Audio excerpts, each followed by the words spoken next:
Back in public session. During the executive session portion of the agenda today, the board discussed with staff and counsel and received legal advice, provided negotiation guidance to the items listed under tab 3A. I do not believe there were any items proposed for formal action during the executive session or contemplated. Therefore, given the long time that we took to do that and being quite a bit over time, I think we have one proposed action item for the public that's in the public report. And I'll ask Jason to handle that on the Mayhem access license, which is on page 3 of your public report. And then with respect to the other matters that are tabbed up for discussion, if you have questions about those, please ask us. Happy to discuss, but otherwise I think we would just skip those and hopes of trying to catch up a little bit. Thanks, Peter. Yeah, and it's on page 165 of the PDF. In 2002 and 2012, the River District entered into a 10-year access license agreement for the Mahan Pump Pipeline.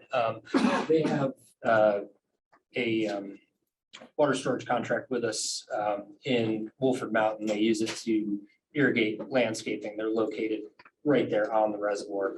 This license agreement allows them to cross a specific part of the River District's property to put their pump and pipeline in. That license agreement has been for 10 years and it's about to expire. So we would recommend that the board authorize council to draft and general manager execute a new 10-year access license agreement consistent with the terms of the 2012 license agreement.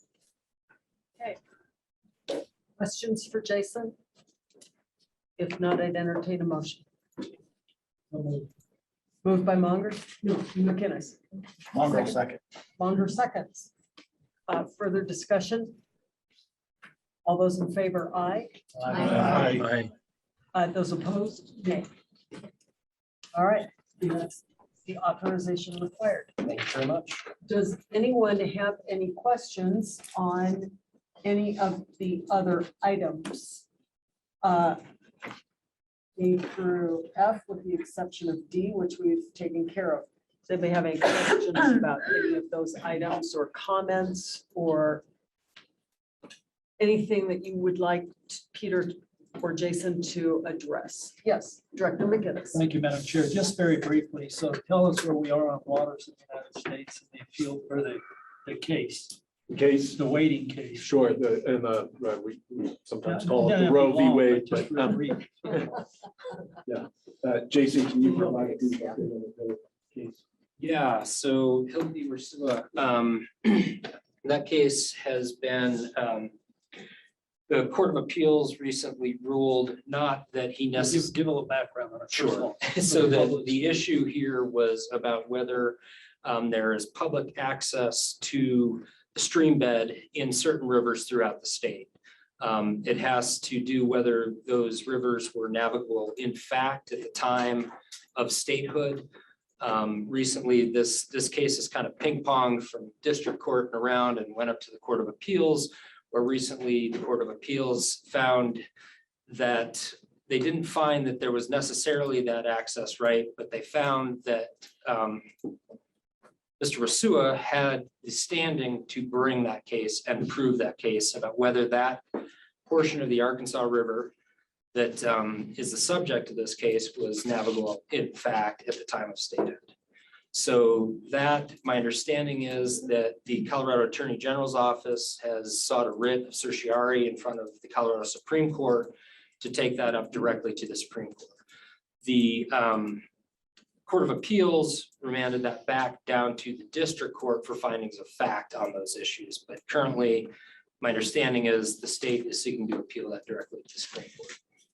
And the state has did file that petition on Friday. But so if that were not granted, then it would, as Jason said, go back to the district court for findings. Was this stretch of the Arkansas River navigable at the time of statehood? You know, if so, maybe this guy has a right of access. You know, unless the state undertakes some divestiture of its property interest. But since the state of Colorado and presumably Mr. Warsua, actually is it Hill? Hill's the angler. Hill's the angler, right, yeah, Hill's the angler. The property owner is also probably dealing as well, though I haven't seen that. The Supreme Court will hear it before it goes back down. Likely. Thank you for that update. Anything else in the report that you have questions about or would like to discuss? Okay, before we move on to general counsel's report, I'm sorry, general meeting. Thank you, Lord, for your time. Before we do our public comment and then move into the general manager's report, and before we do a break, I neglected to do a roll call at the beginning of the meeting. I would like the record to reflect that at the beginning of the meeting, all directors were present with the exception of Director Hazard. Director McGinnis was a few minutes late, but was here. Director Richard has been on Zoom. And Director Catlin is preoccupied in the General Assembly. Let's, do you think that's adequate? Or do you Oh, want yeah, to do? no, That's I'm adequate. here. Yes. Yeah. Okay. Let's do a quick public comment and then we'll do our break. Public comment, anyone that has an issue not on the agenda or on the agenda that you'd like to take up with the board. We always are glad to have people come and participate in these meetings and listen or provide comments. So if there's anyone with anything, please step forward. And that would include anybody who's attending Online. by Zoom. If you raise your hand, we'll unmute you. But I don't see any, Madam President, and Anyone? Okay, then we will break and come back at 3:40. 2:40. 2:40. 3:40, so that we can all go out and get some exercise. Okay? 2:40. We are gonna go from. All right, we are back in public session. And we are ready to start the general manager's report. So, Andy, take it away. Okay, well, this time it's a bit of a misnomer. It's really DK's report. Dave Kanzer, our Director of Science and Interstate Manners. Manners. He's got a lot of manners. Is gonna start out with Don and give us our root basin hydrology update. All right. Good afternoon. You all have the memo in front of you. It was written a little bit prematurely, but things kind of shifted down and back up. So we're pretty much in the same spot, which is not a very good spot. Let's see if I can get this to work. Okay. So everything you know is in this slide here.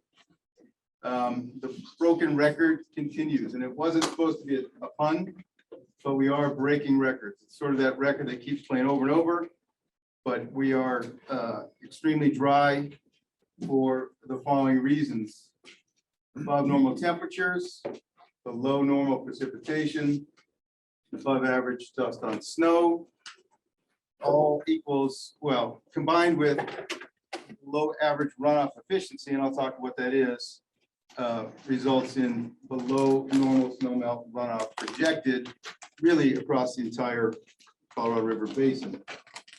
So what that means for us as water managers, you know, not any major reservoirs are going to fill to capacity. Nothing is projected to spill.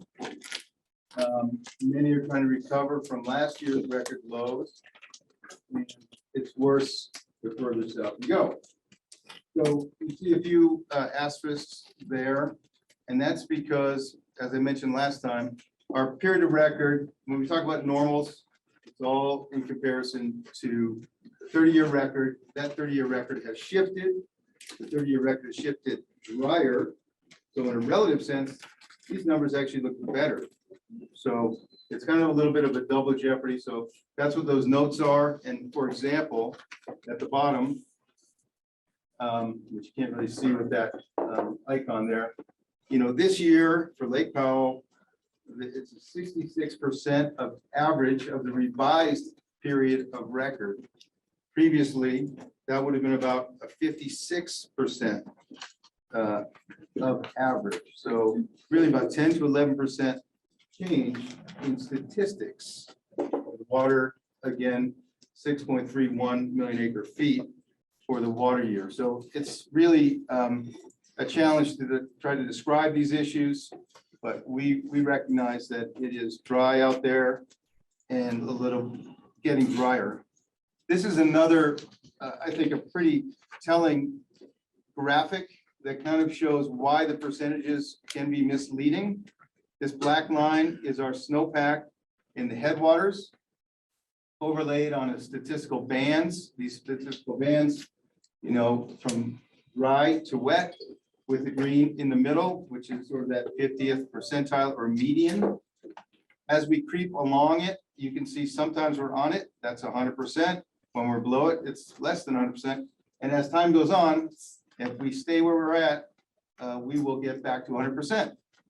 That doesn't mean we ever were at 100% of the volume anticipated.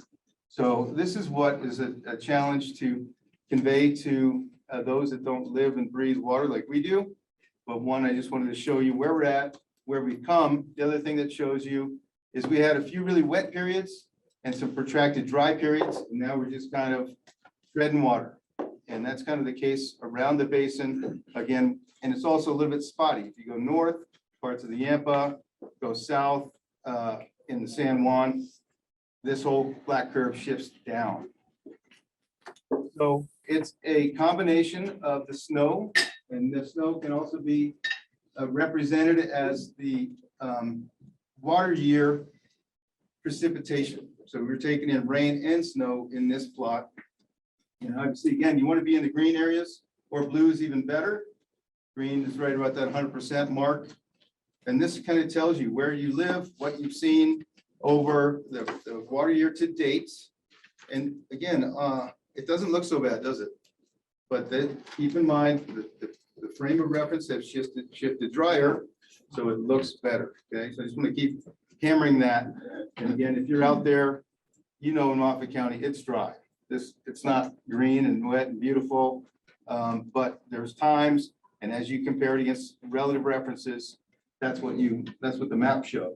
Similarly, temperature elevated across the board. This, when you combine with that precip, is a bad combination. You have a greater evap, greater evapotranspiration. Again, you know the story. Don't need to tell you, but what it results in is, what we see manifested in the soils. This map, which is somewhat hard to see, but across the state domain, you can see anywhere it's red, yellow, orange, below average, and it reflects that combination of heat and lower precip over time. So it represents a deficit, right? And for us, looking ahead, it gets worse. And these maps are extremely troubling since we just lived through a serious wildfire season. What they're projecting again for most of the South for May and June is elevated wildfire potential. Again, it's kind of intuitive, but a little shocking when you see it on such a wide scale, covering the entire state of New Mexico, which is already experiencing incredible fires this year. So, and today, it doesn't look like it, but it's a red flag day with winds and extreme fire danger across western Colorado. Not what you want to hear or anticipate. So the bad news just keeps getting going on here, and the drumbeat goes on. These reservoirs, this is the Colorado River Storage Project Act facilities. Besides Flaming Gorge up here, I'm gonna turn my pointer on. Which is relatively good, right? Everything else is, pretty poor. Blue Mesa, Navajo, Lake Powell, around 1/4 full. So this is the deficit that we're facing. We don't have a large supply coming in. And so we're gonna have to be pretty careful with how we utilize water. Another way to look at the time series for the reservoir, this is Lake Powell. We're in uncharted territory. This black line, well below anything we've ever seen. Again, you all know this. It's just stark when you see it depicted this way. This is from the Colorado Climatologist's office. They put this together and they do this for a bunch of facilities, and I thought this was worth showing. So I'm going through this pretty quickly. I know we got a lot to cover, but this is what really integrates all of the bad news for the upper Colorado River Basin at Lake Powell. It's a very complicated slide. We've talked about this over the years, really, where operationally, the facility is divided up into tiers. Where you end up in which tier helps determine how much is released. The black line is historical that I'm tracing. This is where we are pretty much today. And going into the future, to the right, we have a series of futures that we don't really know what's going to happen. The green is considered most probable. And if you trace that along through the next 12 months, or actually to the end of the year, we are below this critical line, 3525, which demarcates several things. One is between two tiers, operational tiers, and the other is that power pool protection that you've heard about. And we are already pretty much dipped below it. The good news is runoff is going to starting. We'll go up above that, hopefully stay up there if it stays wet. But when we make our releases, it's going to come right back down, impinging upon our ability to continue to generate power at Glen Canyon Dam. So there's a bunch of notes there. There's a lot to it. I could leave this up here and talk about it quite a long time, but this is what reclamation does every month when they take the projected inflows, projected uses, put it in the voodoo, which is the interim guidelines, interpret that and make operational decisions, which are really made 6 to 12 months ahead of time. We were already predetermined to be in the mid-elevation release tier last August. And when we come up, typically in April, right now, it would set a tier. We're pretty much firmly within the tiers, as you can see here. There's a lot of discussions going on. This year is unique. The tier setting is a little unknown because the Secretary of Interior may exercise some discretion to operate in a different operational regime. So that is to withhold some additional water to protect the power pool.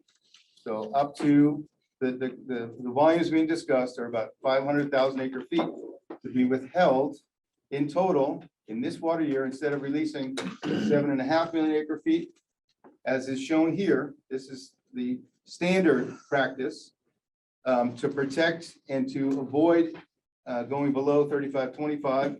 If they held back another 500,000 acre feet, that would protect the power pool for a series of months. So this is more than likely, if that operation occurs, will bolster those reservoir levels for a period of time. It's a short-term fix. It exacerbates the issues downstream, which is shown here at Lake Mead. So Lake Mead, this plot is a similar framework, if you will, with tiers, different levels. And right now we're in level 1 shortage, which means that Central Arizona is getting about 600,000 acre feet less, along with Mexico and Nevada. That you can see, even under normal, quote unquote, operations of 7.5 million acre feet, puts them on a path to impinge upon the next tier within the same year, this water year, they could go below, or they could kind of hover along, depending on how much water they release, how much additional water banking volume they take out, known as interim intentionally created surplus water that they have at their disposal that they can actually change. And this, we're talking about California in this case. So there's a lot of unknowns here. These, again, represent a series of futures, but you can see that they're pretty dire with projections, if not this year, but next year being in level 2 shortage for those folks. And this other interesting line here at 1045, when we go below that, it brings California for the first time into the shortage conversation. If I can keep speaking here, I'm getting dry. So route is affecting my ability to speak. So I'm gonna just leave that there for a second. I don't know if there's any conversation about this now, but we're gonna shift a little bit here to a more local discussion. That's the big picture, dry across the board. We have some bright spots, I think, to talk about. And one of them is this week, we're anticipating a storm within the next week, about an inch or so. It's coming right to where we need it here in the upper headwaters. So that's the good news. And maybe some of these winds are prefrontal winds.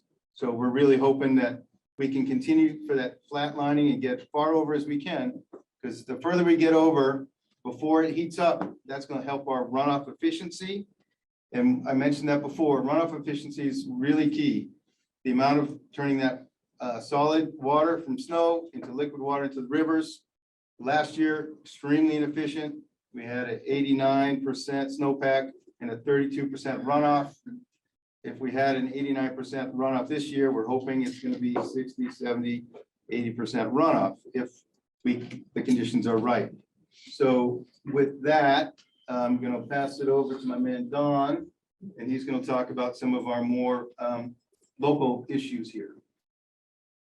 Within the river district and the Colorado River headwaters, we're looking at a snowpack and a runoff percent of average that typically is below average in snowpack and well below average in runoff forecast. Again,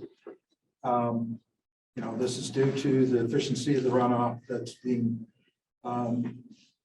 stymied, I guess, by the antecedent conditions, soil moisture and so forth. And of course, global warming, climate change. I'm just showing this photo on occasion. I just want to point out this, this is a heron rookery, or was a heron rookery, and now it's got a single nest on it. This is resilience here. This is actually on the bank of the Roaring Fork River, right? On the left side, river left, just above Aspen Glen, and I think that's a great representation of a creature that depends on the river and is very resilient. Used to be 10 or 12 nests up there. So again, runoff forecasts that are near 10% below the snowpack as a percent on average. Wolford really has very poor runoff projection of 58%. The Blue River at 82% of average runoff is forecasted. Cameo a little better at 83%. I think the Roaring Fork actually contributes to that sort of boost as you go down the river. The Yampa at 79% of average is forecasted. We're going to send 75%. Again, the snowpack looks pretty good, right? Near average, but we're not forecasted not near there.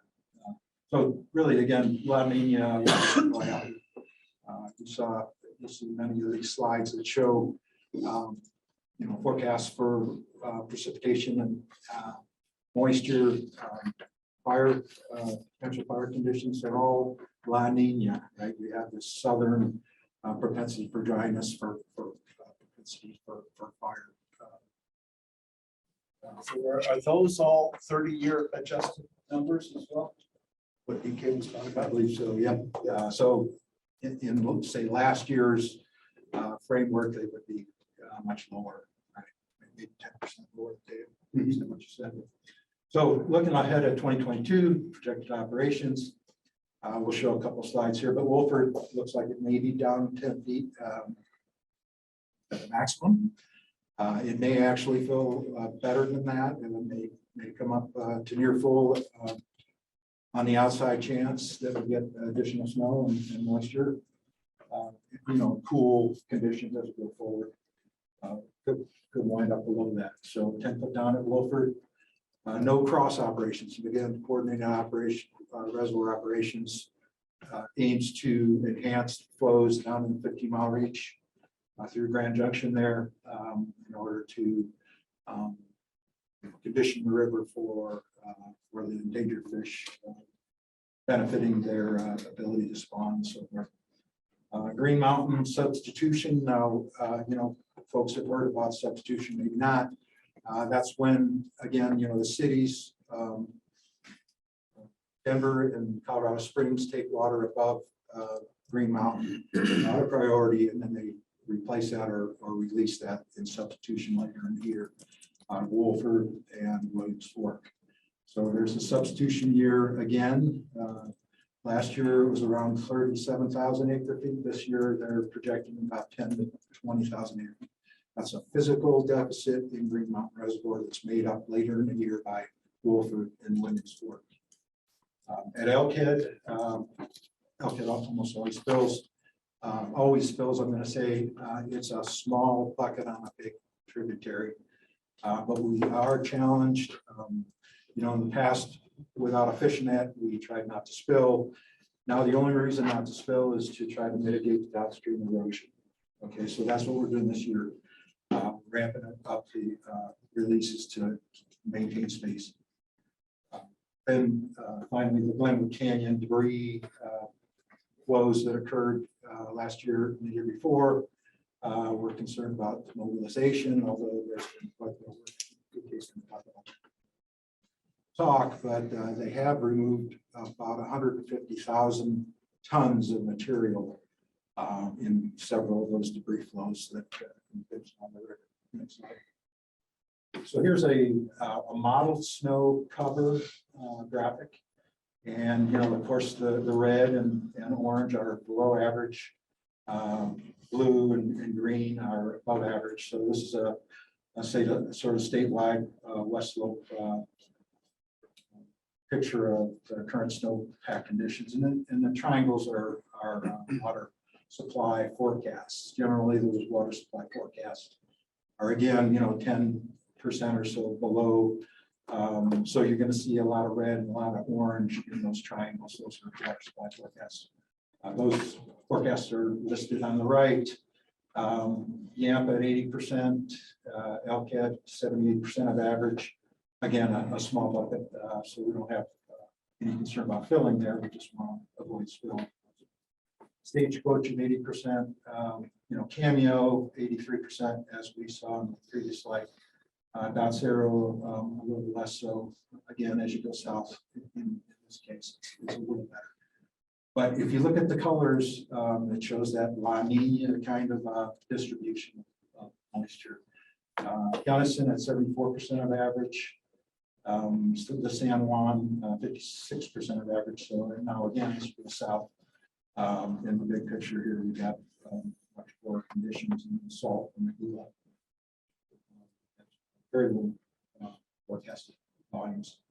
And this is the same data. I really wanted to show, last time we reported to the board in blue, the forecasts were much better. And this just kind of represents the sort of downward trend in these forecasts. And some folks look at graphs and like graphs. Others like Andy, no, I'm just. But so, again, this is kind of north too. It shows a little bit of timing back in terms of this. Next slide, here we go. This is a typical snow water equivalent graph versus time. This particular one is from Cameo, but Cameo. using the snowtail sites.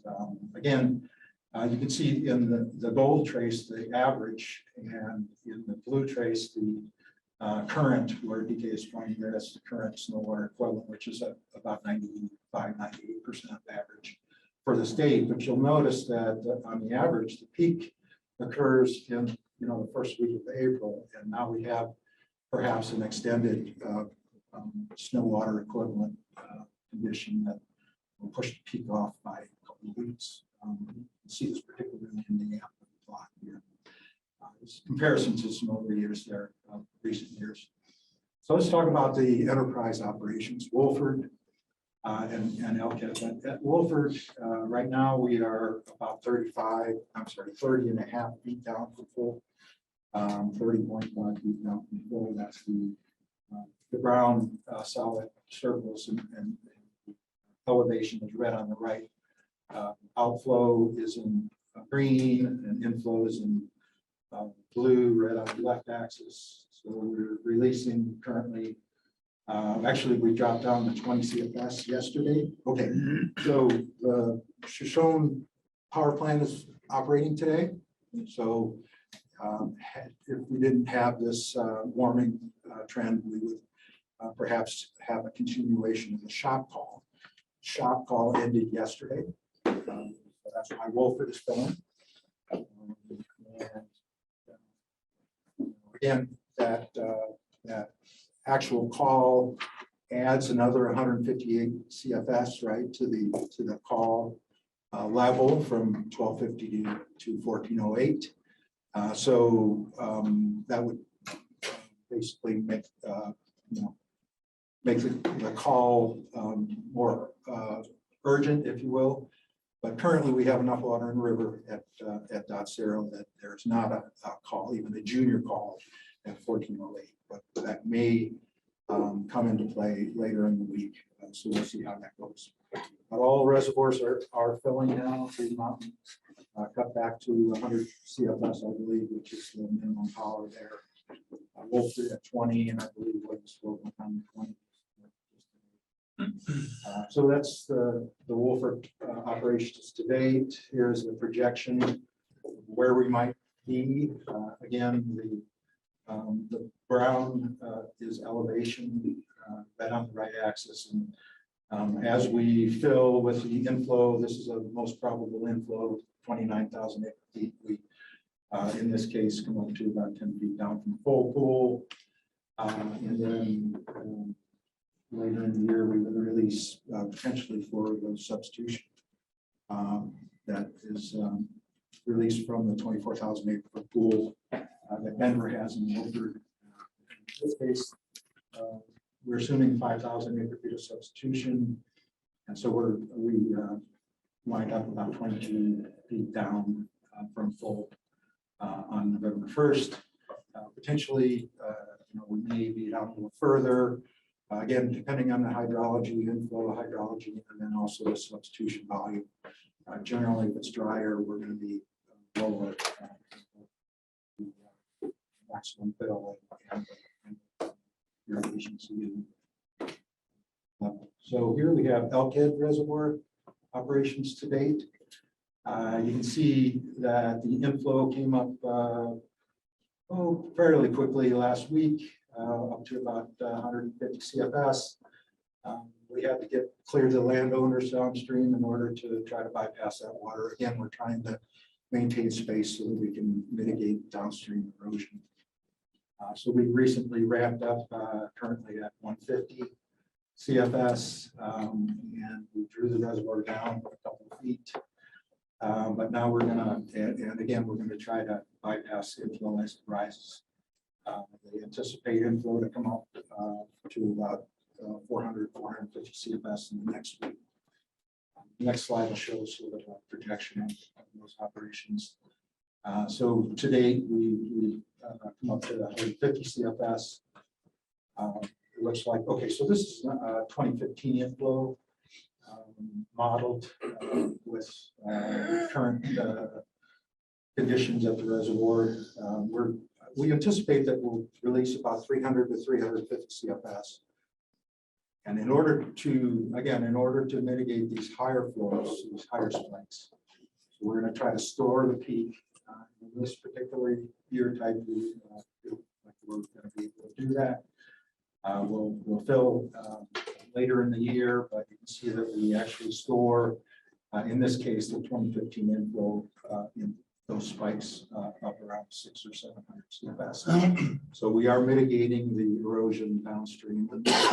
Again, those downstream owners are on board with this operation. It is an additional flow throughout the runoff, but they do like to mitigate those high impact flows. That's it. We do have some other slides that we can answer questions with, or verbal. Questions? Yes, Director. Are we Bennett. looking at, are we doing coordinated releases for the fish again this year? No, and that was one of the bullet points there, and it does look like the peak forecast is about 12,500 CFS at Cameo, which is above the threshold, which is 10.7, where we would operate cross if there were water available to do that. But reclamation is not gonna, water supply trumps these cross operations. Operations. I don't see it happening at Wolford. Blue Eye, by the way, will fill, it looks like. Dylan, Director Hawes, looks like they will fill. Oh, I heard they Cindy this morning, she thinks Okay. there's a pretty good chance there. Now Green Mountain again, short by 10 to 20,000. Other questions? Yes. Okay, an observation and a question, and that is that you guys have been good at telling the story of the diminishing average because of the recalculation of the 30-year average. But I keep forgetting about it, when I look at an average flow under today's numbers, to forget, but forgetting that that average is below what was the average, based on the period of record just a few years ago. And I wonder if there's a way that we can try to get that message across more clearly or consistently by saying, or maybe it's just me because I forget about it.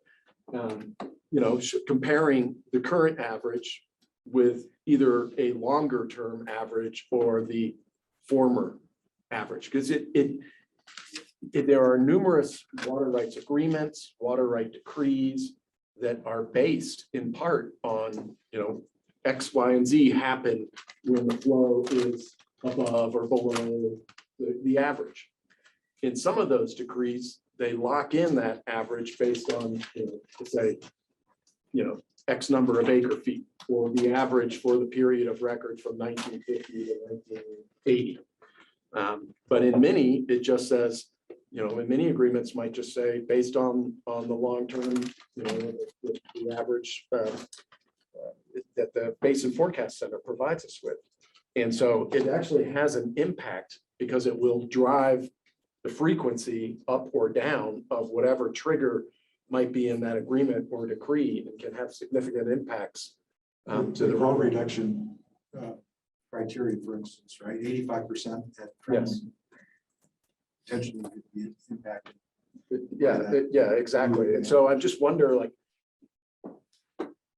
what can we do to, help explain that to the public and me, keep it in mind as we go through a lot of these things. I just think it's a key story. You looked at one of those hydrographs that had the red figure, I think, where the red line was the average, and you're looking at it, and I thought, well, the historical average would have been 10% or whatever higher than that number was. So we're that much further down from what people not many years ago understood to be the actual average.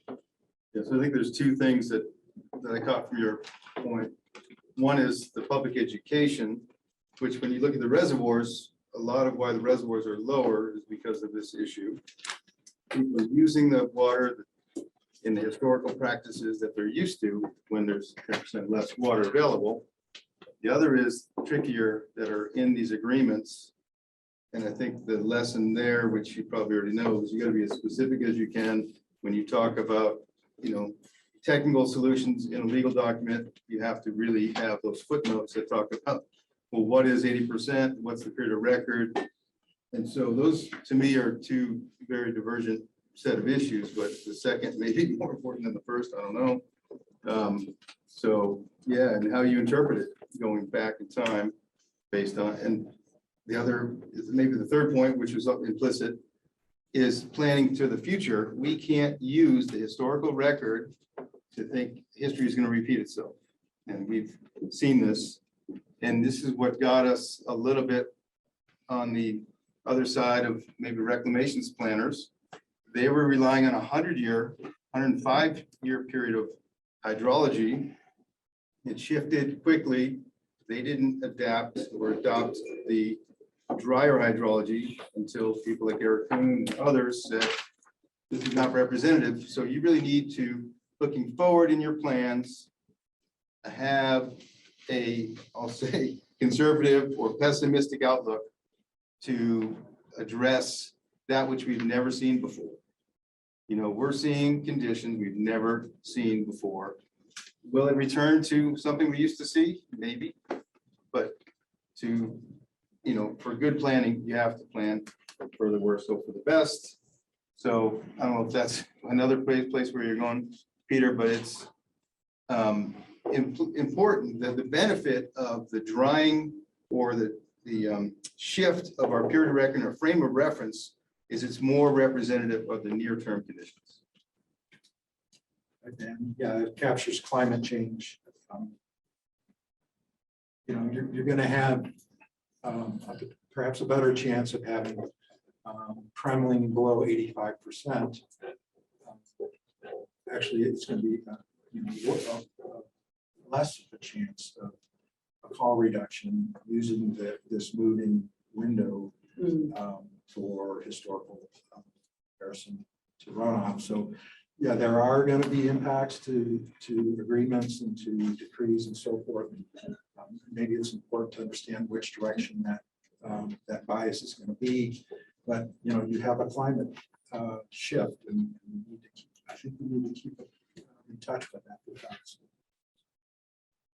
Yeah, I don't suggest, sorry, that we use an incorrect average or whatever. I just think, this shift, this change just happened. And so we're reminded of it frequently, like in your first slide. But, in a year or two, we won't be, and we'll be thinking that, that the average is the long-term average. It's every 10 years. Yeah, Yes, Director. Thank you. That's my question, DK. What was it in the prior period, 1970 to 2000? Is it a continual drop like that, or is it variable? Are you talking about the trend in hydrology? from Right. 70 to So 2000? if you look at 3 periods of records, Right. we I know our mean- current one is below by 10 percentage points, not 10%, right? 10 percentage points. It looks Right, like. again, it's all relative, but essentially when you start shifting and you drop off the wet periods and you adopt or add the dry periods. And so what we've done here in the last is the 2000s, actually from 2010 to 2020, extremely dry, you're adding those and you're dropping off some of the 80s, which were extremely wet. So it's probably more dramatic in this shift.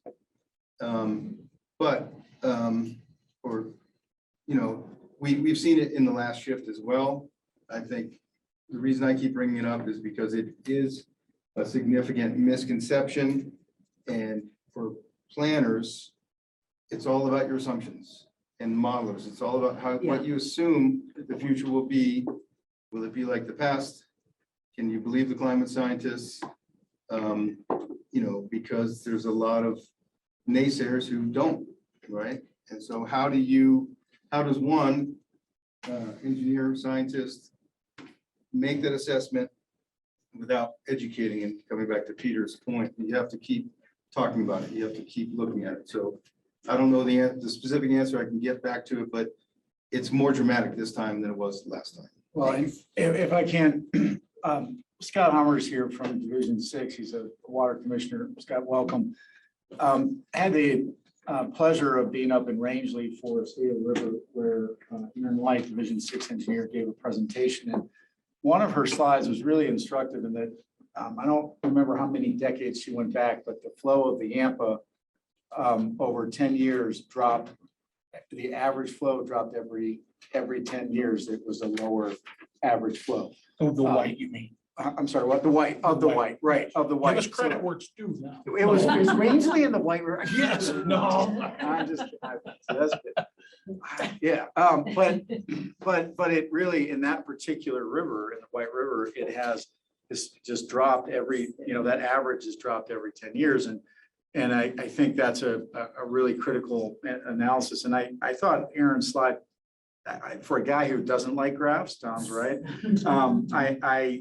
Even I understood it. So it was well done, and maybe we ought to look at how she did that so that we could produce some of those to help folks understand that issue. It doesn't so much talk about the 30-year average moving. It just talks about what's actually happening in the river on that stair step. Still an important point. Yeah. Right. I think if we can move on, because thank you very much, Tom. And DK is up again. This is a USGS joint funding agreement with, and an agreement with Middle Colorado Watershed Council. DK, if you want to take it away. Yep. The memo really speaks more than these visuals. I just figured I'd give you some eye candy to keep you occupied while you think about this. The memo has 3 action items in it, which is the most important part.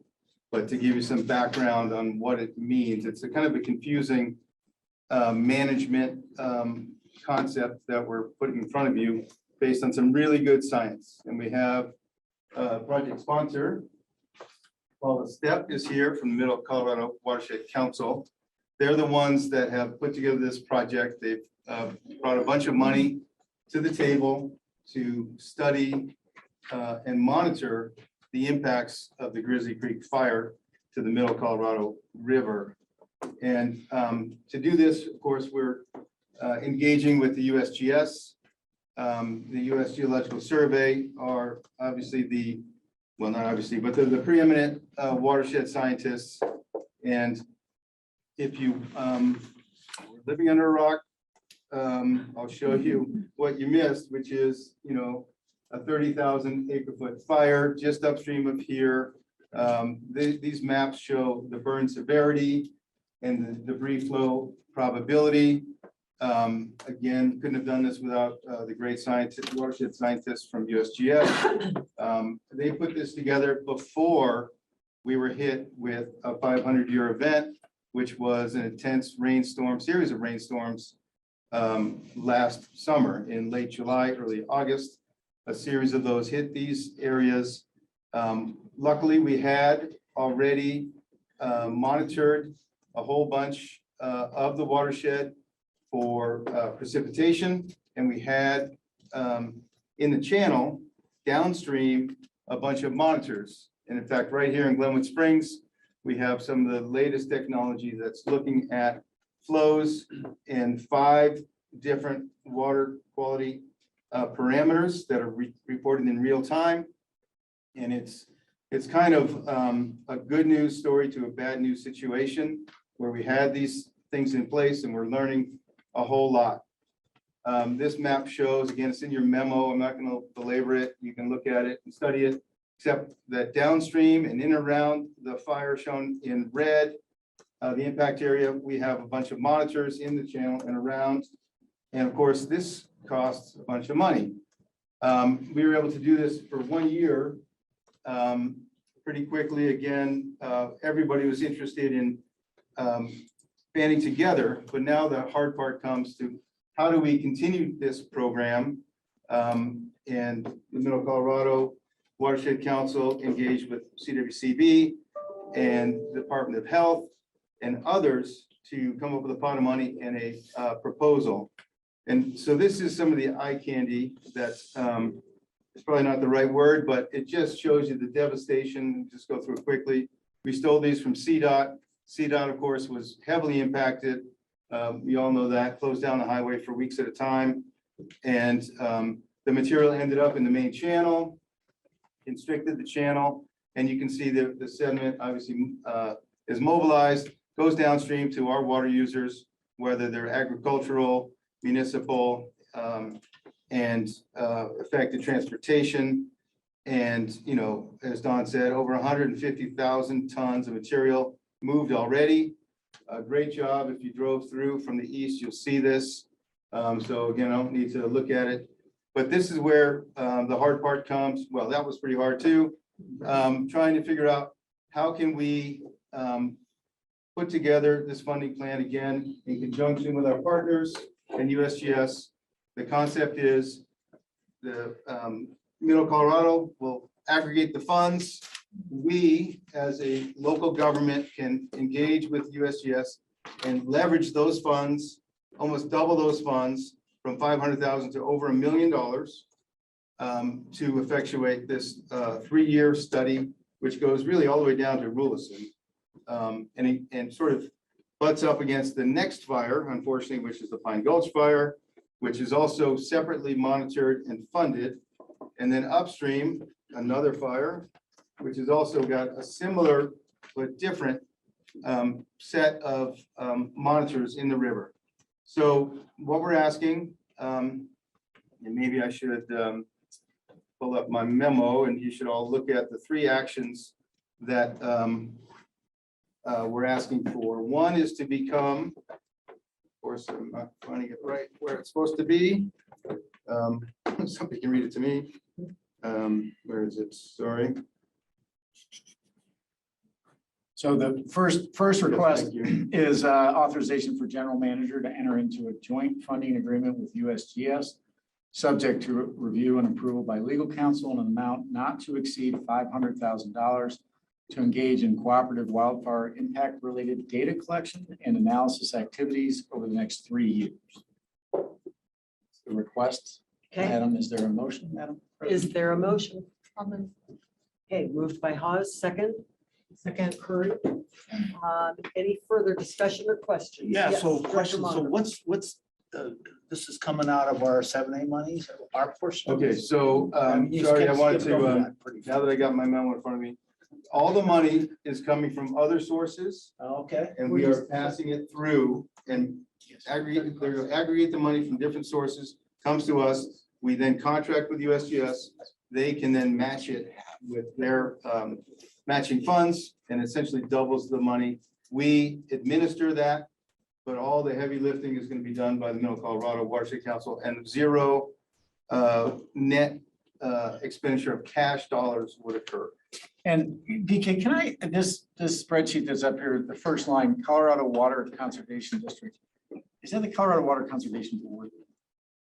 AFA line, that, I think there's an error there, just, Yeah, this is from the USGS. Yeah. And for, it just shows contributions and funding. these are the monies that we would be handling, up to 500,000. The money would come to us, so in these fiscal years, and the team needs to know these numbers, so we would handle 109,000 this year. And next year, 198,000. And the subsequent year, 192,000, for a total of about 500,000. These are, this is the amount of secured funding. And really, what we're talking about is only the secured funding. The agreement would be up to 500,000 that we would handle from Middle Colorado. And we would then turn that around, be invoiced by USGS, and those monies would just pass through our accounting department. So you can see the next thing, when we were planning this, again, this was for illustration only. We had assessed or projected, and this is the next part of the motion. I don't know if I should You have a wait. page number. Why don't, Is that the only thing? That's not all.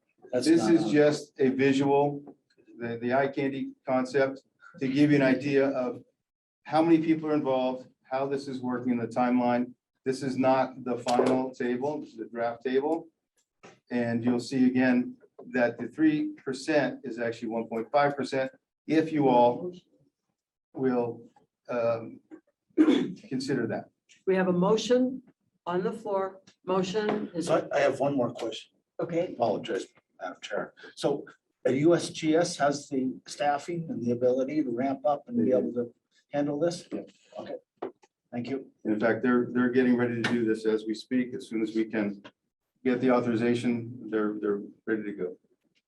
okay, so the motion that has been seconded, motion on the table is to approve staff recommendation that we enter into a joint, the general manager would enter into joint funding agreement with USGS. It basically is no out-of-pocket cash. It's just we're no out-of-pocket cash on this motion, okay? Does everybody understand it? Right. The funding comes from USGS to us. The next part of the motion, the next motion would be for us to enter into an agreement with Middle Colorado Watershed Council to pass the money off to them. So But we're just Yeah. doing these one at a time. So Right, the exactly. motion on the table is for the joint funding agreement with USGS. All those in favor, aye. Aye. Any opposed? All right, that one's done. Now we've got an authorization request to enter into an agreement with Middle Colorado Watershed Council not to exceed $500,000 to carry out those studies. I move staff recommendation. I'm sorry, second by Winery. Any questions? Okay, all those in favor? Aye. Any opposed? Nay. The third piece of this, go ahead, DK, if you want. Okay, the request is that we provide some additional in-kind, non-cash, that would equate to 1/2 of our usual and typical 3% management fee. So what we're asking for is a waiver of 1.5%, which is equal to $7,500. We would still charge 1.5% and recoup a like amount for the administration of this. Moved by Winery, second by Vandenbrink. Questions? All those in favor, aye. Aye. Any opposed? Nay. Great. We Excellent. got this one done. Would you like to hear anything from the sponsor? Any questions? Just want to make sure you have the opportunity to meet and speak with the executive director. Paul, thank you for coming. The board, any Any questions? questions? Thank you for doing it. Excellent. Yeah, Yeah. thank you. Thank you very much for all your work. Paul and I were talking when she's new to her job just before the fire came in and had no idea what her job would entail when she took it. So, very kind of Paula to agree to do all this work. Watershed Council is not a tremendously large organization, to say the least. Thank you. I appreciate the help that the Colorado District has given us. DK has been my right hand man as far as how we do things and what we could do to protect this watershed in regards to that fire. So it's been a collaborative effort from start to finish. Well, great. Thank you, Paul. If we can go on to the weather modification and cloud seeding update, this is not an action item. The memo is very thorough in the packet you gave, since we're a little bit behind time, if you can just kind of keep it short. Yeah, I mean, basically, it's informational. We actively manage this program. Mike Itel will be giving this report. He's not available today. I'm here to answer questions. It's also to put you sort of on notice that we have some additional things to talk about at the next board meeting. So this is background information. We really have to get together as a team and figure out where we are and where you want to go with cloud seeding, because several agreements are coming to an end. It's a complicated program and love to spend more time when we have it. I would anticipate that being in July, so. Definitely worth reading that memo and understanding where we are with it. Does anyone have any questions for DK about about the cloud seeding program? All right. Thank you for your time. Really appreciate it. All right, if we could go on to the last item, service anniversary. This may be slightly incorrect way of saying it. Want to first introduce an employee who has about a 2-week anniversary here, Melissa Wills. She is our new program associate for our contracting records and CFP program. So she's got quite a bit of work ahead of her. With addition of Melissa, we are now at our full staffing capacity once again of 22 full-time employees.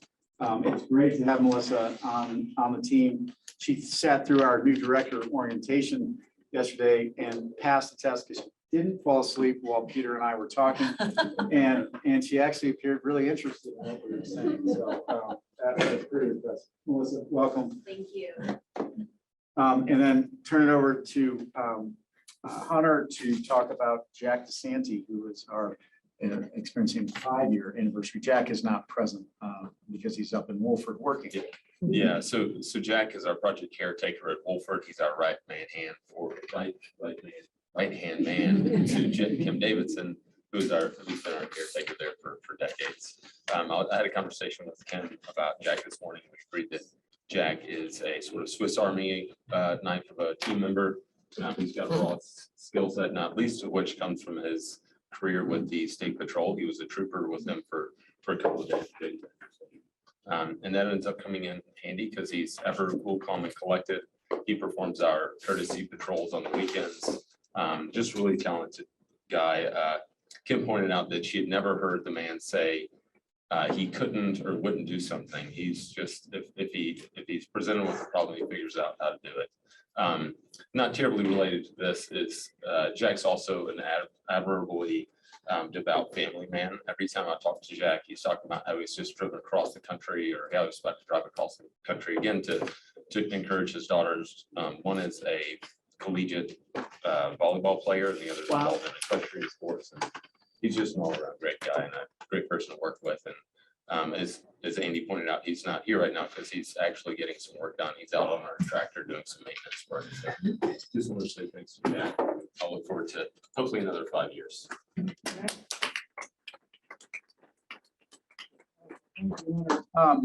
Madam President, if we can turn to item number 8, demand management, interstate resiliency toolkit and drought response operations. There's a memo in the packet from me. We're not asking for formal action, but some direction from the board on this. This board is very aware of the CWCB's demand management feasibility study that has been going on for, 3.5 years or so. At their most recent CWCB meeting, CWCB board agreed with staff to essentially shelve their feasibility study. And as the new CWCB chair, Jackie Brown, indicated that they're at a hard pause or a red light in their study. They stated 2 primary reasons for doing this, and that is, one is to allow the UCRC and the other 3 upper division states to quote catch up to Colorado in the study of demand management. Keep in mind that under the demand management storage agreement, an interstate agreement, you can't have an upper basin demand management program unless all 4 upper division states sign off on it. And so the state wanted to give some time to make sure everybody was at the same place.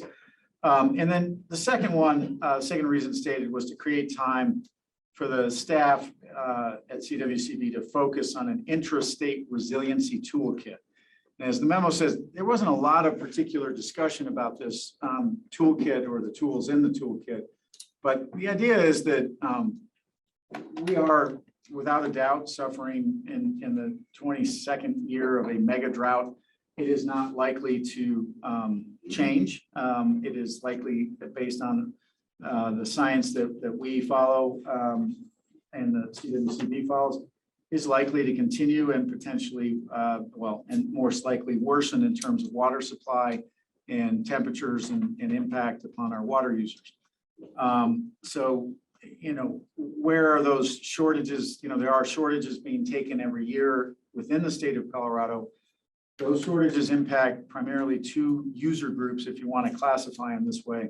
One is agriculture. It is the type of water that has a variable water supply.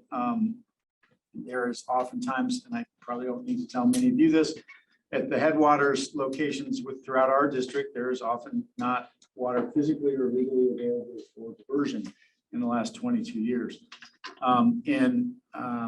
The other user group, if you want to classify it this way, I think it's probably an inappropriate term, but the other place where we see it get hit is the environment, the rivers themselves, the ecosystem that depends upon it, whether it's our watersheds and our forests burning or the sediment load and the water quality being diminished in the streams, whether it's the hot temperatures that you see all around us where the fish populations are suffering and unable to make it, impacting not only the wildlife, but our recreational economy here in the state. So I think it's a great idea that the state is turning to look at what we can do to adapt to the new reality that we have, hydrologically speaking. They talked about at the CWCB having a workshop, and it was a singular workshop. It was not multiple workshops. And so our staff will participate. We are hopefully will be able to come to the table with some ideas on how we think our state and water user community can adapt and cooperate, because it's going to take that kind of cooperation. I would say we saw that front and center on the upper Colorado last June when the river was crashing and temperatures were spiking, and we saw some limited cooperation from our Trans Mountain diversion partners up there.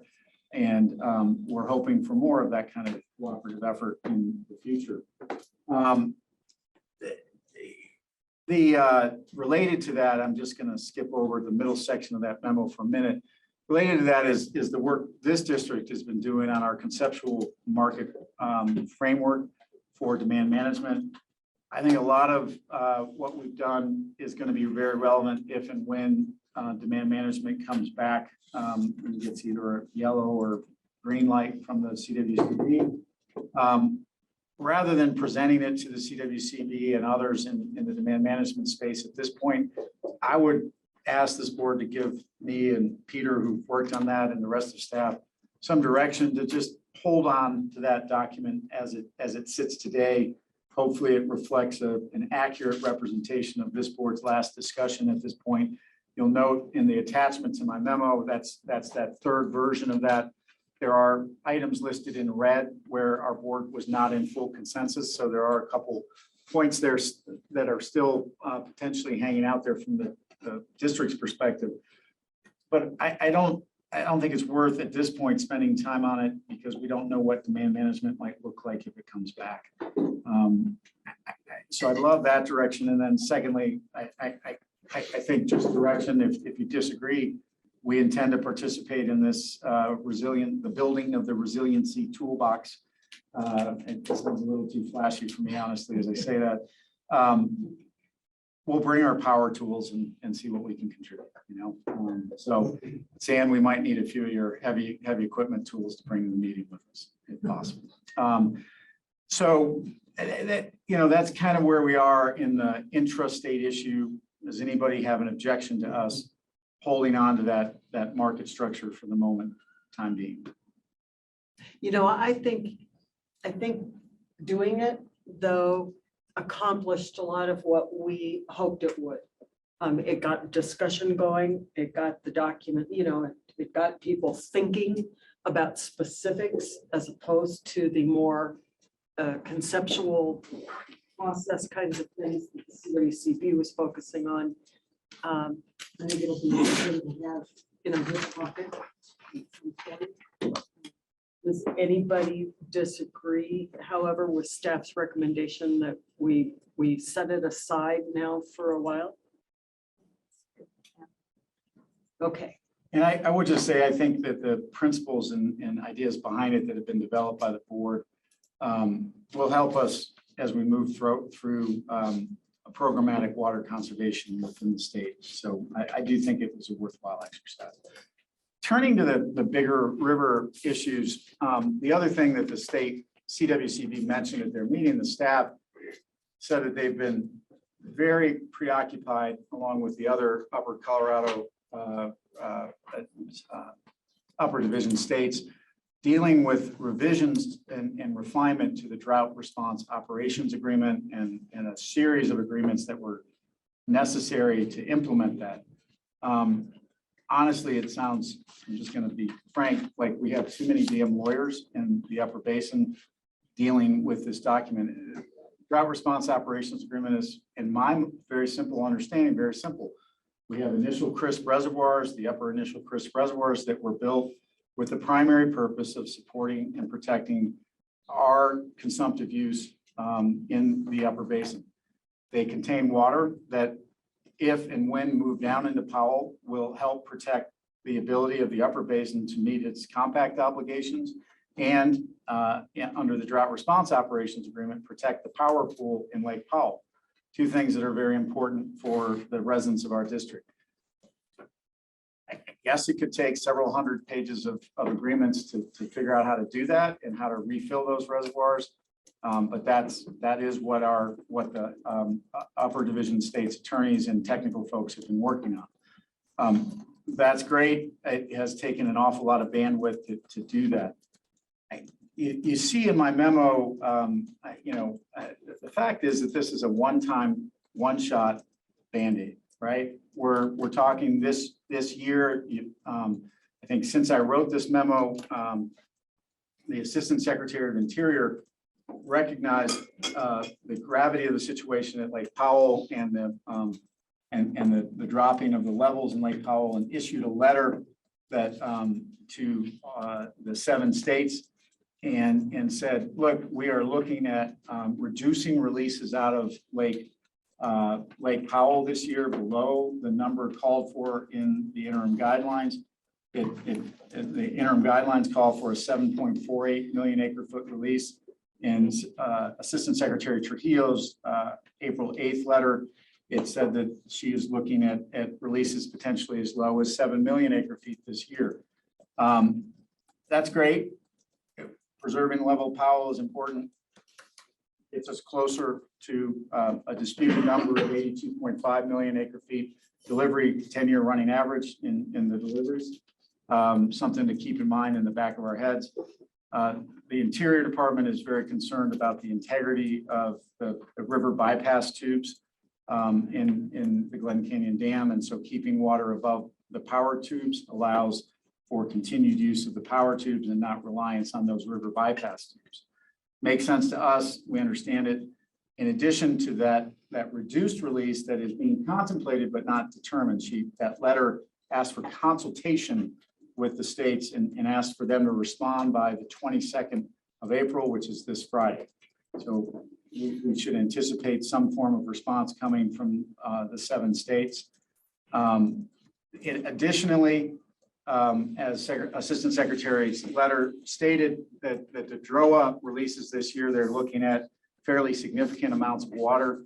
That is primarily going to come out of Flaming Gorge if it comes from anywhere, just because frankly, Blue Mesa doesn't have any water in it, and Lake Powell, or Navajo, the Navajo unit, if it releases too much more, the Navajo pipeline, which was only recently built, will not function because they didn't design the intake tubes to be at the appropriate level.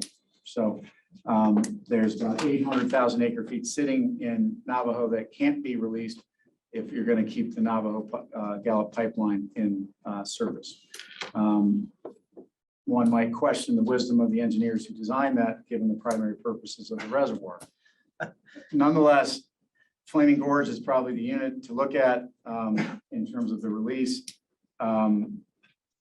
We anticipate potentially somewhere around 500,000 acre feet would be released. So that's between the two efforts, that's 1 million acre feet of water being retained in Lake Powell. Lots of concerns throughout the basin about what that does to the interim operating guidelines and the tiering. Something that we have to keep in mind. Going back to those Droa releases, once you drain all of the upper basin initial crisp reservoirs, it really is like drying up all of your IV bags in a blood bank. We don't have any more to give, right? This is the last reserves that the upper basin has. And, you know, we've spent the last 22 years hoping for better hydrology. I don't think at this point, there's any reason to think it's going to turn around instantly next year and we're going to refill these reservoirs. So it is, you know, the buffer that those reservoirs offered has been fantastic over these last 22 years. They have served their point, but they're at a point where we're getting low.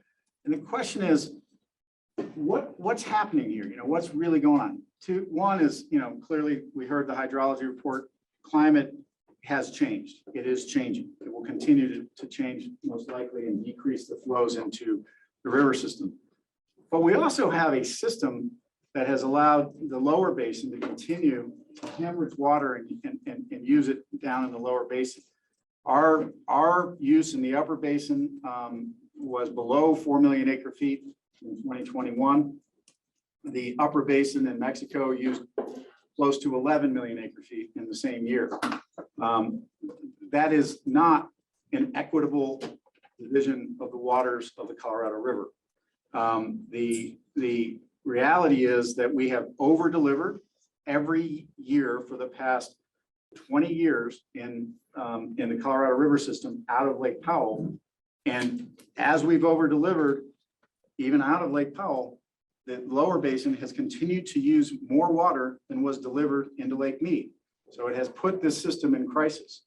And even with all of the touted water conservation programs in the lower basin, you'll recall the intentionally conserved surplus water, the ICS water, the 500+ plan that was most recently announced, the drought contingency plan water, that all of this is loans back up into Lake Mead to try to prop up the level of that.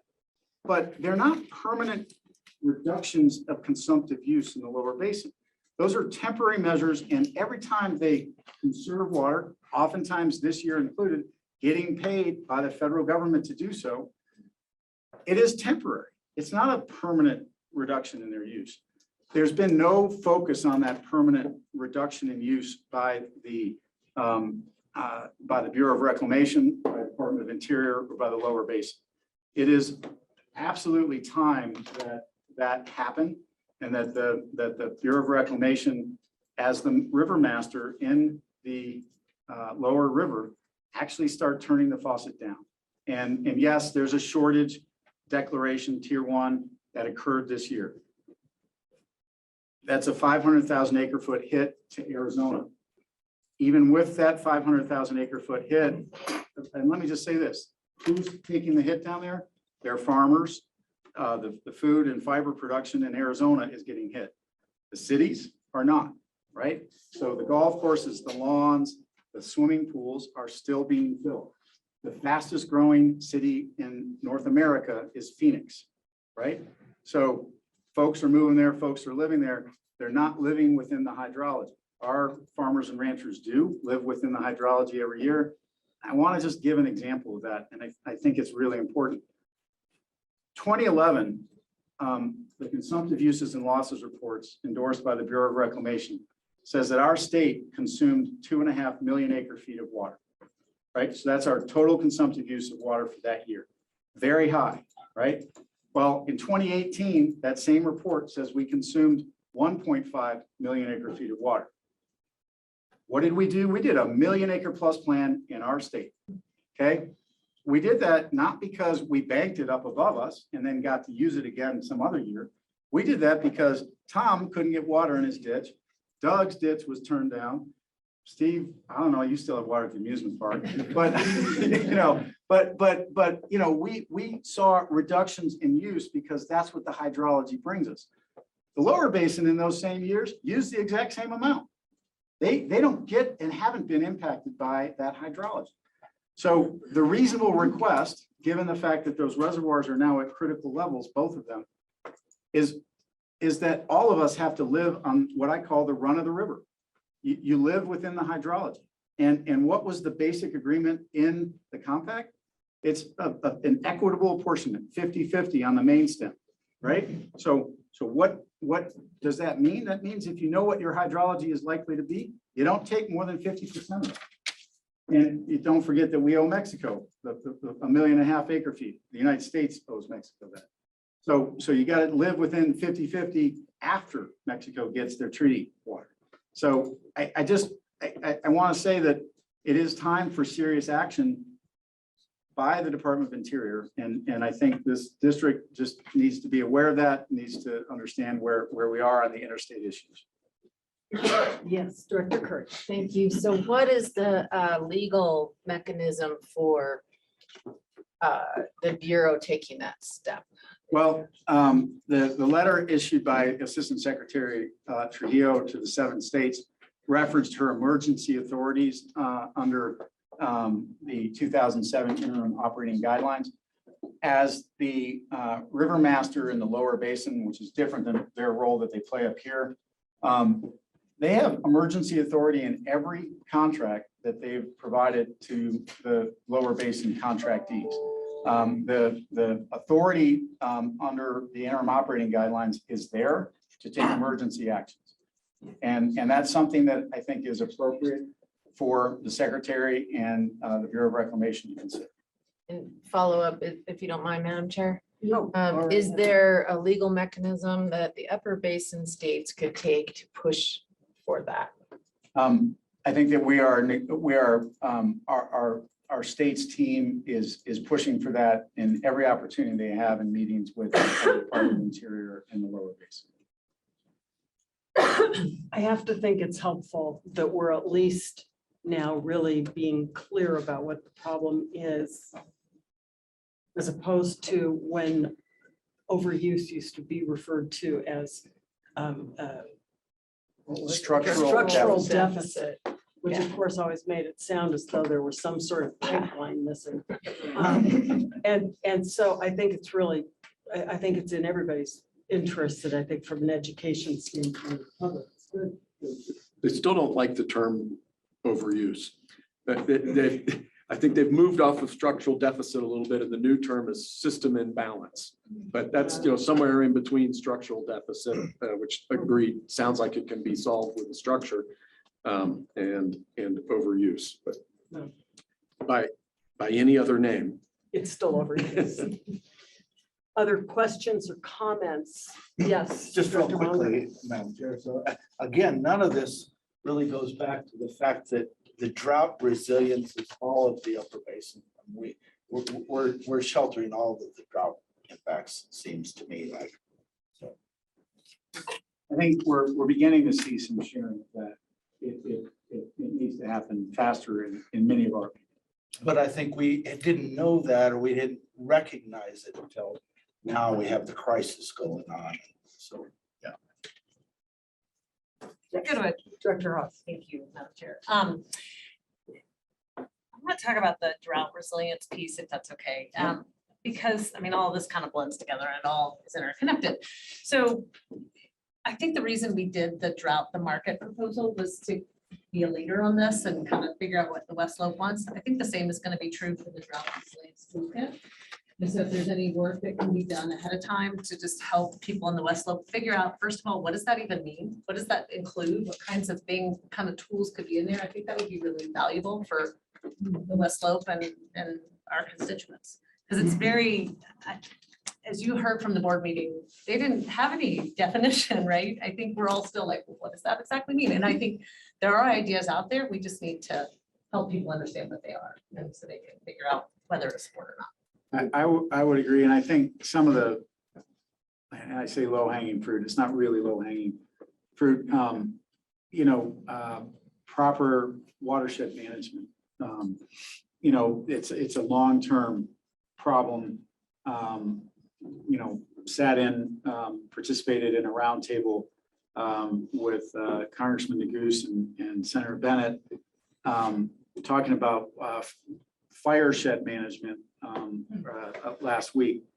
There are billions of dollars or hundreds of millions in the recent federal funding for that.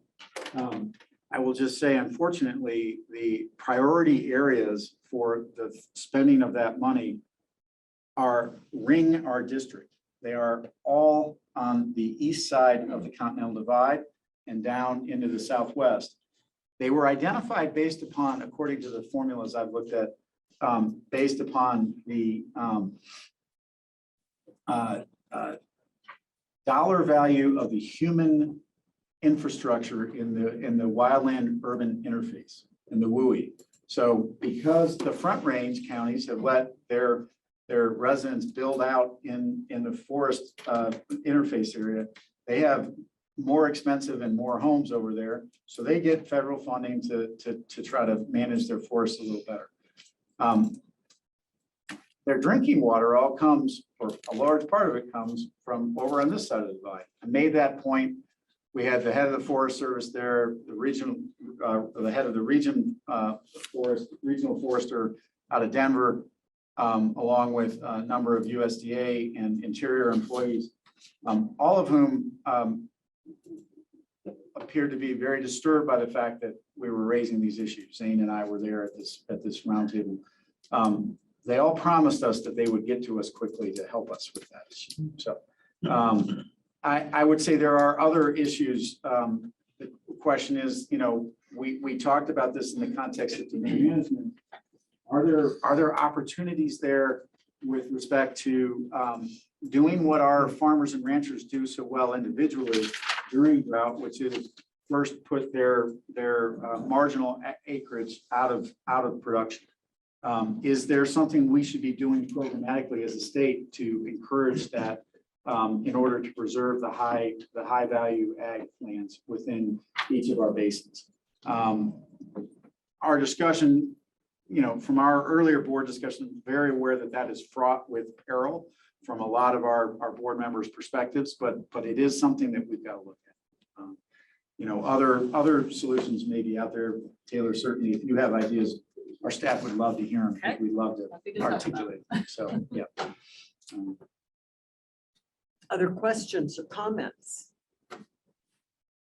I would just, one last thing is our CFP program has an awful lot of foresight at this point in that it is helping make our communities more drought resilient, and we are implementing a number of efforts through that, and you'll see that tomorrow as Amy walks through some of the programs that are being funded. So the both urban and agricultural water conservation efforts. Anything else? Okay, then we move into director's updates and concerns. I know that, I'm okay. you're okay. I did want to just note that unlike executive session, my reports went faster than the agenda said. So think about it. I mean, if you weren't making a statement about the relative importance. So workload, right? I'm not, Peter does all the work. The one thing I want to bring up at the beginning of this discussion is our expectations, the board's expectations of its own members. Want to tee this up for your discussion in terms of physical, personal presence here at the meetings. During the pandemic, we developed and we have this great opportunity to have Zoom participation. You saw an email come out from me as your secretary after talking to President Whitmore about the importance of actually being here in person and what it means for the cohesion of our board and the leadership you provide for our district. One of the things we didn't hit on is, there are times where our board members have medical emergencies or other very serious issues. I think I need some guidance as your secretary from you as to how to handle that and how do we balance the need to be in person versus the conveniences of Zoom. Unfortunately, I think if we just say, well, you can attend either way, I think we run the risk of losing some really important cohesion on the west slope around water issues and that we've had for decades. And so I would ask for your guidance on this and Andy and I did chat about it at some length because so many groups have gotten used to sort of hybrid kinds of things.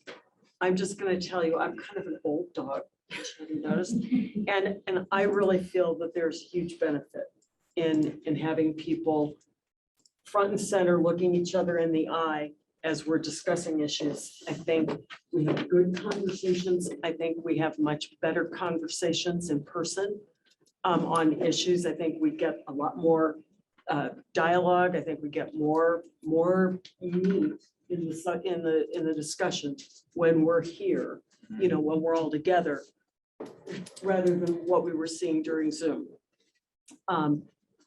However, Director Richard, great example today of a very definite medical situation that prevented him from being here. I don't think anybody would want to suggest that he couldn't attend. So I guess, as Andy said, kind of what are the parameters there? Is it sort of an illness thing, or, you know, what kind of emergencies? Thanks, and I'm not going to weigh in, at least at this time, on that specific point, but I did wanted to remind the board that we had talked about the issue of holding meetings in public versus allowing meetings to be held virtually by remote means, or by a combination of remote and in-person, when we recently adopted a change in the River District's bylaws. We, as staff and the board, approved the change in the bylaws that allowed us to have, clarified the bylaws to say, yeah, we can meet in a hybrid format. Some directors in person, some remote or fully remote. Obviously, we've always had telephone meetings. We had to update that because we were meeting by computer, by Zoom, instead of by telephone. And so we can do that, but it is how the meeting is noticed sets the stage. If the meeting, like this meeting, was noticed as an in-person meeting, we understood the direction was it's an in-person meeting. And so the question before you is not whether you can have a hybrid meeting, you can do that. The question is, if a certain director has an extenuating circumstance that rises to some level of Well, the language in the bylaws is circumstances beyond the control of the district to hold a meeting not in person. Yes, to hold but the board can decide X condition is a circumstance behind, that would allow us to hold a meeting remote. The question, I think, is if you have noticed it as a regular meeting and there's an extenuating circumstance, you want to have the provision where you can make an exception, and what would that exception be? And do you want to clarify in any way what those, if you want to notice it ahead of time as a hybrid meeting, clarify what those circumstances might be. You're going to have times, even when you notice it as a hybrid meeting, or you decide, we don't need to notice it as a hybrid meeting, there are no emergency circumstances. Something will happen in that intervening period, that you might have a director who says, look, this issue is really important to me. I can't make it because of death in the family or whatever. And you have to decide, does that director get to participate fully in the meeting or no? And of course, the question is, who is making that call? Yeah. Right, among you? And it'd be nice if you wouldn't assign that to yourself.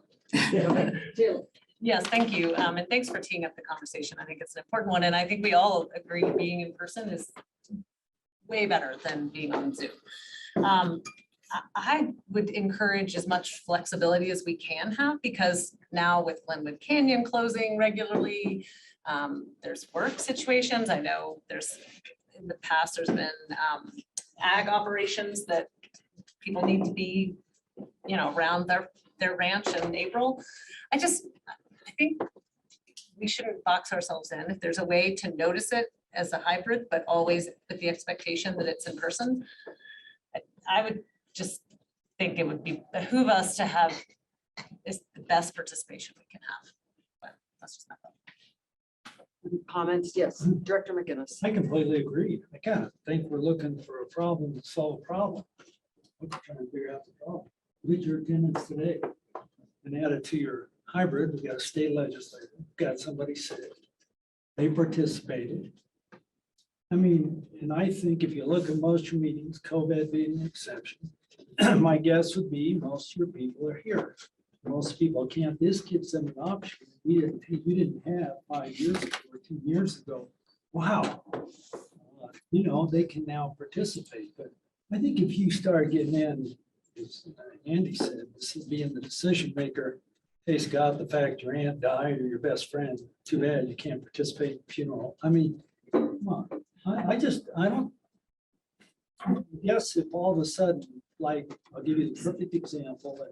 In DC, there's a lot of abuse going on. You may have read about the Hawaiian congressman who's also a pilot.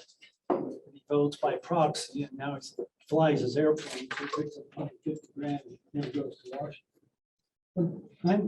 Is that happening here? I don't think it is. And I don't think that now COVID is over. So I think we should give it a little more time, but I completely agree. We're better to have input over Zoom and not have the input because somebody couldn't get here and we decided to be tough about, we want you here in person. Here's my concern. I think these meetings are really important. I think if you've been selected as a representative to this board, you owe the people of your county the dedication to be here in person if you possibly can.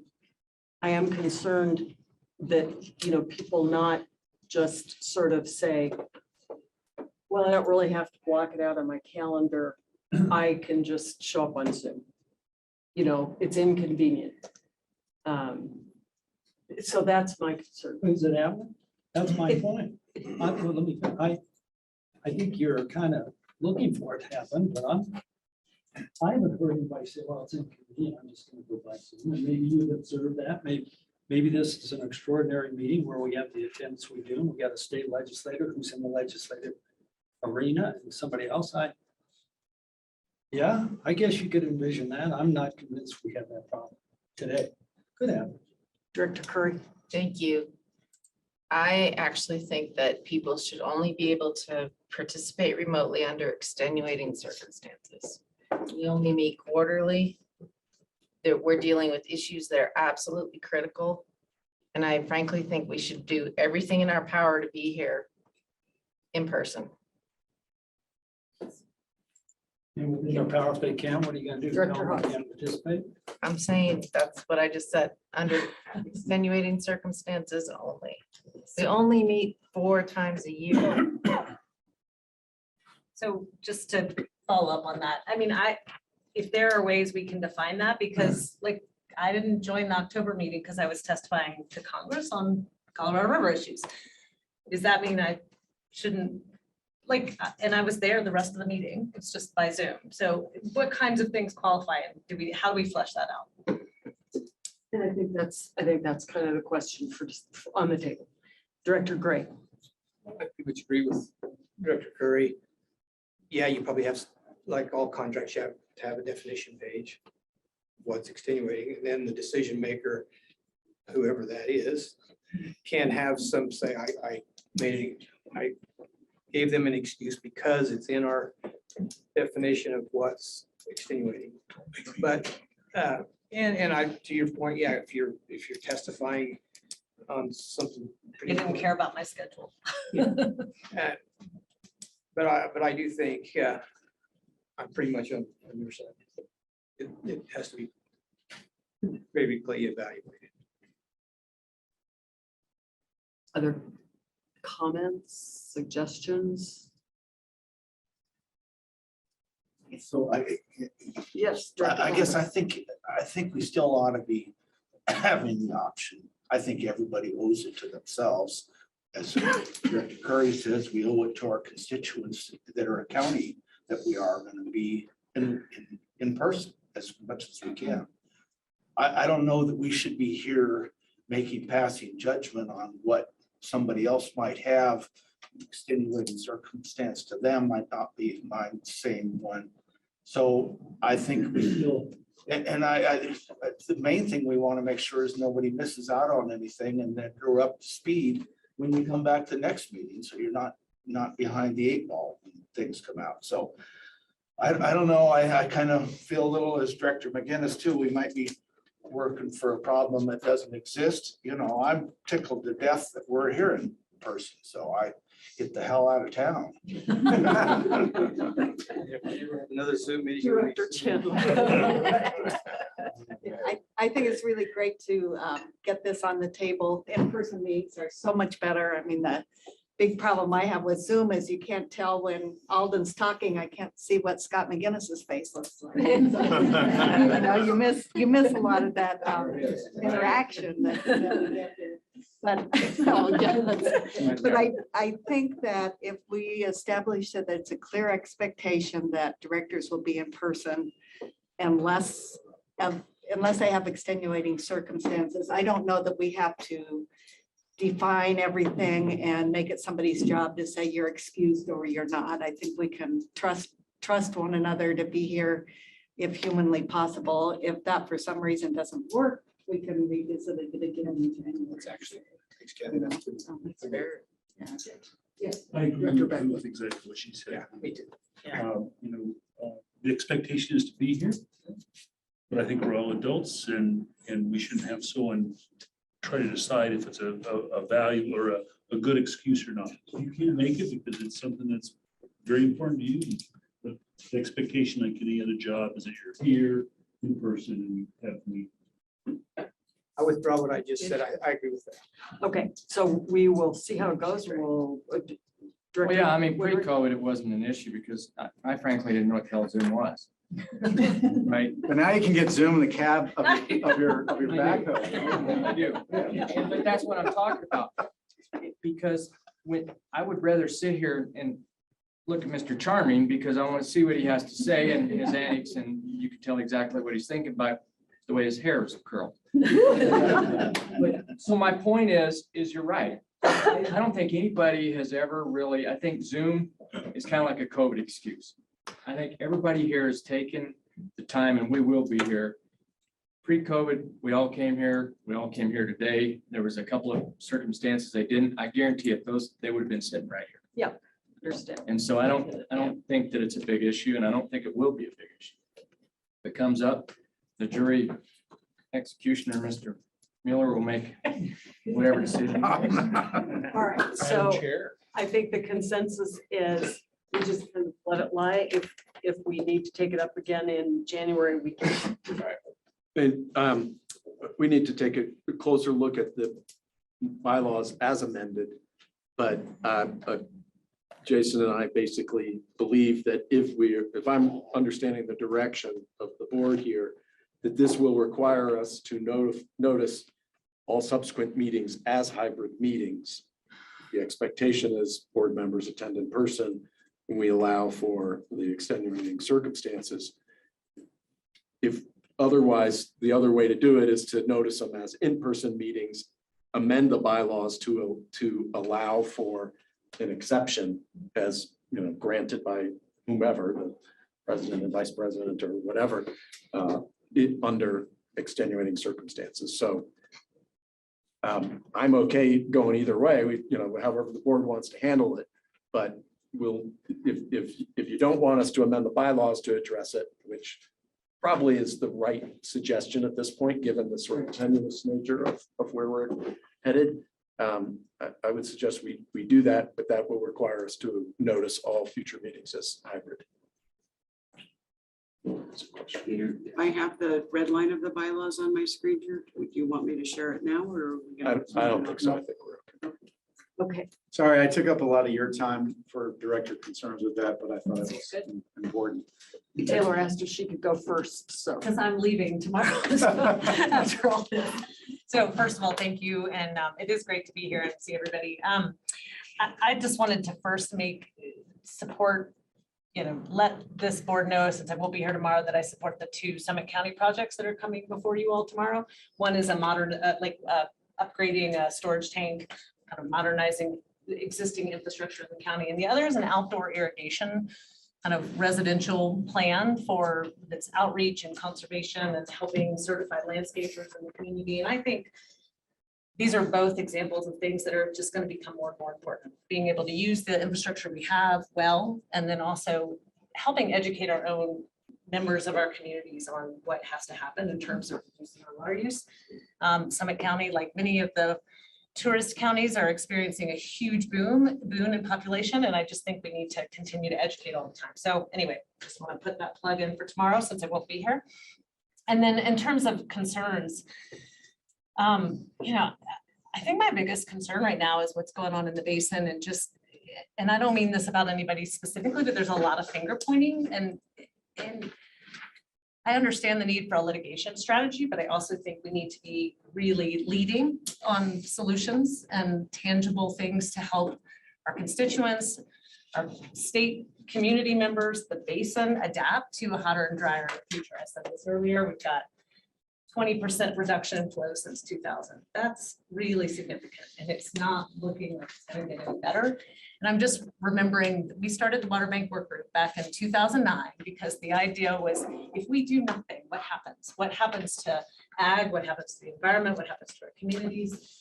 And we still don't have a plan. And it's what, 13 years later. So just continuing to, I want to support the River District in the efforts that you guys have taken and we have taken, and hopefully just continue to be a leader, because my worry is curtailment is not the worst case scenario. So just making sure we have the tools to plan and prepare for a drier future, I think is in all of our interests. Steve, we'll come back to you then. I thought I was gonna be last. First of all, I want to publicly thank DK for attending a county board meeting last, or I guess it was yesterday. It seems like a couple weeks ago.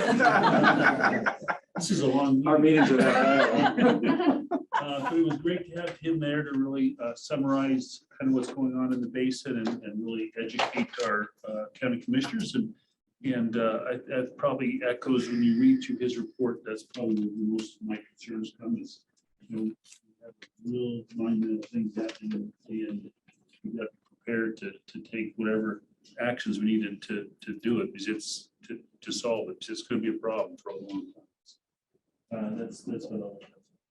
Thank you. Director Roper. I don't have a lot to add. I agree with, I didn't add in on the in-person part, but I think there's no question that the in-person meeting is the way to go. I do think we probably, because of technology, we will have to post it as a hybrid. Organizations I'm with, we're dealing with the same issues, but nothing replaces in-person. Just getting to know people and you know, builds a level of trust across the room that you don't have. So I think that's important, especially for a diverse group like this. I mean, there's a lot of diversity between Summit County and where I come from. Indeed. The issues are, you know, I think touched upon. We have to keep looking ahead. I don't know that we will ever come up with answers like demand management or anything that way, but I think we are looked upon as leadership, and it's up to us to continue to try and find answers. I don't know that we will, but you look at the education that's been done since 2009, just to talk about demand management has promoted. I mean, if you look at the amount of, there again, Delta County maybe got more than their fair share, but the amount of sprinkler systems and head gates and whatnot, infrastructure improvements that we've had in the past 10 years has been a big help. There's more to come. We'll be in line again. But I just think I agree with Director Haas that we need to keep trying to be that leader and Whether we come up with solutions or not, I don't know, but I think every little bit. So just in with that. Director McGinnis. Well, I probably ought to explain to start with considering the conversation. I won't be at your dinner tonight because I'm driving to Grand Junction for a meeting and driving back tonight. So I hope you don't take long. I want to have dinner with you. You gotta be real happy that I'm gonna. So, and now it's pre this conversation. So second of all, I've sat through a lot of years of hearing people always say, hey, let's start, let's hug, and let's shake hands, and love each other. And that's what Denver says. And then they said, we need a little more water. So, we need to keep what we had on that strong litigation team. And we need to prepare to go to the mat. Because it's all fine until you start slicing up the pie and see whose ox gets gored. Whether it's, I don't know, the ski areas, hey, no more snow making, Grand Junction, go to zero scape, no more grass in Grand Junction. I mean, that, when you really get down to it, there's going to be some really tough things, and just human nature, people are going to cheat, or people are going to obviously want a bigger slice of the pie. So I think as we go down this, we also need to keep in mind, be prepared for tough litigation and long litigation, because I'm sure the conversations we're having today, one way or another, have taken place in the history of Colorado, which is probably why it's the most litigated part of the country, as I understand it. Second of all, your staff, our staff, last week they did the river meeting in Grand Junction. Sorry, I have my back to it. They were great. And it was kind of fun to go to that meeting because a bunch of water buffaloes asking questions. One of the people said, well, I just moved here. I bought this land. They tell me I can't move the water off my property. And I don't want my neighbor having my property, but how do I market my water? And they got no understanding. And staff was very patient, was well attended. And just being present there. I'm not sure we have enough time to move the ball much, but just being there and talking with people, that was great. The staff was very good. So compliments. Director Munger. So I'll follow up on the state of the rivers. I went to the Moffett County and Rock County one as well. And the ladies did a fantastic job. And I appreciate the partnership with Upper Yampa for us to use that same venue to talk about a few things that we were doing as well. So that's really doing a great thing. I think you guys, it was really good. And again, I think now everybody's understanding, water's on everybody's mind. I mean, if it wasn't on your mind before with this drought and Lake Powell and I have to laugh. I mean, I could probably give Andy's speech. I mean, I've heard it so many times, and I could probably do it. I can pretty well do it myself.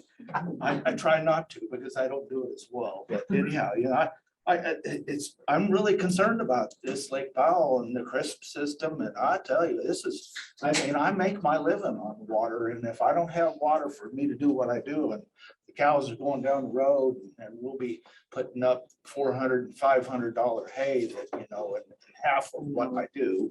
And so, yeah, it's pretty concerning. And I follow what Director Haas has said too. I still think that we have a responsibility, even if we're using 4.4 or 3.9 or whatever, I still think that we have a responsibility to do it the right way too. So I think there are savings that we could make and make things better. So I already said about meeting face to face. I think it's a great thing, and I'm happy that we're here. I'm still concerned about the weather change. I mean, the drought, man. DK, you didn't have anything in there on wind, on whether we measured wind. And that wind is what's killing our soil moisture right now. That constant wind running over the top of the ground is what's killing our soil moisture. So if we get any moisture, it's going straight down because the wind sucked the moisture out of the ground. So I don't know if we have had any, but these red flag warnings, I mean, they're becoming, weekly, daily things. So I don't know how we tracked those back in the past. We probably didn't because it really wasn't a problem. We didn't have, in our valley, we had the asbestos forest. And so, and now that's no longer there either. So yeah, it's a good time to be in water, I hope. Thank you. So DK, that was a request for you to stop the wind. I think so, yeah. You can do it. Director Winery. You know, I agree with Doug and Andy, I agreed with what you said, something very pointed. But I think the water community has to live with what the river system is. I mean, I've been fortunate, we've had the same ranch for nearly 100, a little over 150 years. And there is no bucket of water above us, right? And so this is what they give you, this is where you place it. And how you stay in that business is don't live beyond your means.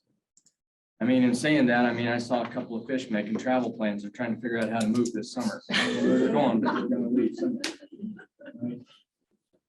And it is sad that Director Hawes is right. There's a lot of finger pointing. And I mean, I could ranch guys get the bat. I mean, you name it. There's a lot of finger. That has to stop because at the end of the day, you're right. Lake Powell, somebody is going to say, look, you cannot raise in Mason County, I can't raise strawberries today, but I can in California and I can. So if I'm a guy in New York, I don't care where my strawberries come from. And if you can't do it, I'm going to send, I want my water to go there and I don't want to pay $25 million for them. I think there's a lot of concern about that. And I think you guys as a staff and how you're doing things, I think you're on the right direction and saying no and moving forward and tiptoeing through the tulips in a polite way, but getting your point across to protect our interests. So I thank you for that. Just find some travel tickets for the Director Vandenbrink. State of the White River that they had here last week, Wednesday. Thanks you all for showing up. You did a wonderful job. I had several Rangeley business folks stop me and commend you all. And for how the meeting was organized as well. It put it into a logical format for them to digest as you grew bigger. It was definitely noticed. And one of the highlights that I'm getting from folks was having the Division of Water Resources there. We don't see a water commissioner or an engineer in our part of the world. And granted, we're actually hiring one, you know, and so if you're interested in a water commissioner on the Lower White River, they're accepting applications now. And I think that's fabulous that we have a water commissioner actually going to be down in there. So, but having the Division of Water Resources do the hydrology forecast in previous years, that really opened up a lot of people's eyes in that room. What we've been telling them now since 2012 for the past 10 years, what I've been trying to express myself as just a water guy since 2008, it put it in a different perspective where dadgum, maybe these people are seeing something here. We are, but trying to get people to see that in a different perspective, it really showed in that room. And some folks that were kind of on the cusp a little bit about some of the water issues, well, you flipped them. So that was a great deal there. The algae, I'm not going to try to steal Callie's thunder by any means. She's done a fabulous job with the White River and Douglas Creek Conservation District moving that forward.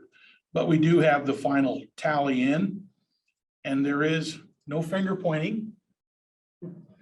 And I'll reserve my comments to myself on that one.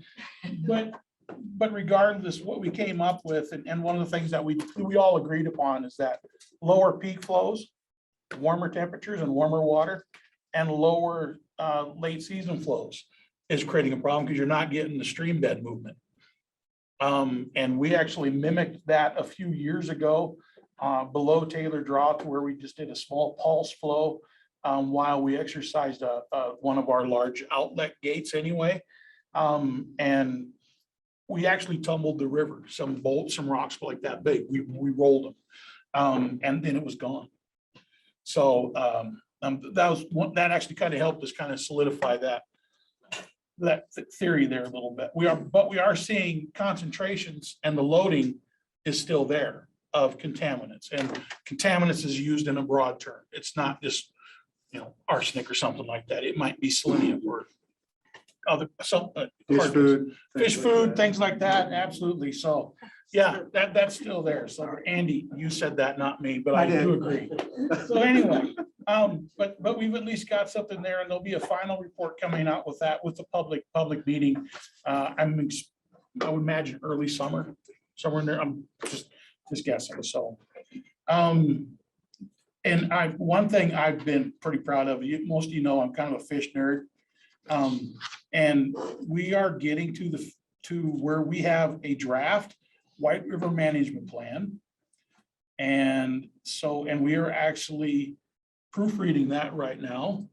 And that plan is, I found one dated back to 1985 to where it was started and stopped. And then officially from the pits and town chart record, it's been 23 years in the making. I've been doing this now myself for I think 7-8 years. So for my consideration and satisfaction and pride and those that I'm working with, which includes a pretty broad list of people, we're nearing a deliverable on something that's taken a long time to get done. So, and what a wonderful time to do it when you're in a drought and now you're trying to come up with water to help save the fish. So, but regardless, we're one step closer to being done. And the next step is actually the federal PBO process. So we're getting there. And I want to follow up on a comment to where Andy, you mentioned earlier, and it's, there were some folks mentioning about living within the means of the river and run of the river. Well, I know we have Taylor Draw Dam. It's had very little use for water storage. It has had a little bit over time, but it's provided enormous flood protection for the town and hydropower. But really since the 1875 to 1880, the White River has been living with what its native flows. It's got a pretty native hydrograph in, and when we did the modeling for the White River management plan, that was one of the things that the modelers, Wilson Water Group, actually commented on, because what you're looking at is what you get. And the ranchers identified decades ago, over a century ago, that the value of return flows from flood irrigation really helped carry it over, because the river did dry up. But that part of the world, as I keep learning it, we found shortages that have been there since the 1950s as well. But folks just lived with it, and if they couldn't divert water, okay, I guess this is just what we got. This is what I got to deal with. They don't know any different. And that's nothing to them. That's just the way these people are. They're so conservative. They live within their means, and they're willing to live without. Even though they want more, this is just what I got to deal with. So to say that that's not been an example in Colorado, there's a fine example of where that's actually been done now for well over 130 years. And I say that with a sense of pride, because those people are probably some of the best natural resource and water stewards that I've seen around on living within their means and making sure they got water year round without having a proverbial manufactured bucket sitting there to make up for the shortfalls. And those shortfalls are getting kind of scary. So we'll see what this year entails as well. So I'll pass the gavel or the baton, excuse me. All right. Director Curry. Thank you. You're always tough act to follow. You can hold your own. So Just come out like a corner badger. yeah, so I updated our commissioners last week, and we had a long session. We had enough time for a change, and most of the questions I got had to do with Blue Mesa Reservoir. Shocker. And whether or not we could wrestle with the algae problems that we're seeing, because the reservoir is warming up. And so now we've got CPW active with, where they're worried about kokanee levels and kokanee salmon. And so we have a whole new set of issues to contend with because the lake is so low now. Not to mention that nobody can put a boat in because all of the access points are high and dry. So that was their concern. And then the Upper Gunnison district followed my presentation, and DK, they all the hydrology numbers that I gave the commissioners, Upper Gunnison corrected me. Because it was actually a little worse than what, they had more recent data. So our picture wasn't as good as what we just saw, by just maybe 5 percentage points, 90% instead of 95, that kind of thing. But when the Upper Gunnison was talking, they said that they're kicking off a drought response planning effort. And that got me to thinking about how it's not drought management, it's response. It's, we accept the fact that we're in drought conditions, we're gonna have to respond to it. And I asked how the agricultural water users would be engaged in the process.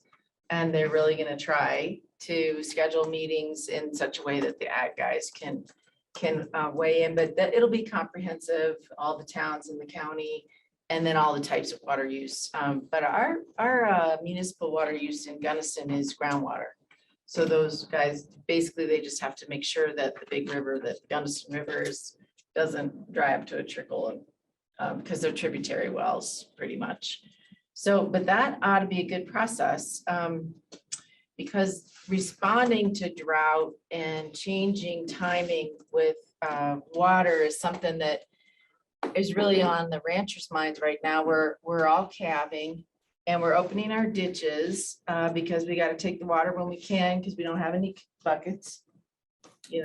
How we look up there. And but the ground's frozen, so all the water's running off the ground.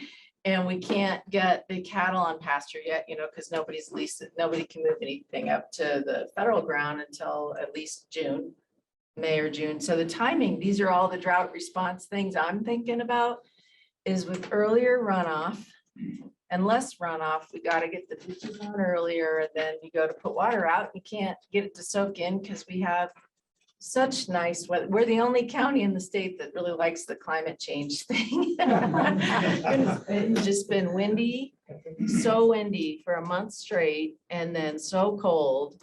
But that's what's happening now.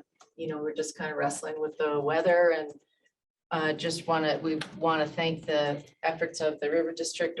I think we have a State of the River coming up in May, is it? It's actually June. June. Montrose is May 16th. May, okay, so we haven't had Gunnison ours. is, June. Upper Gunnison is June 9th. Okay.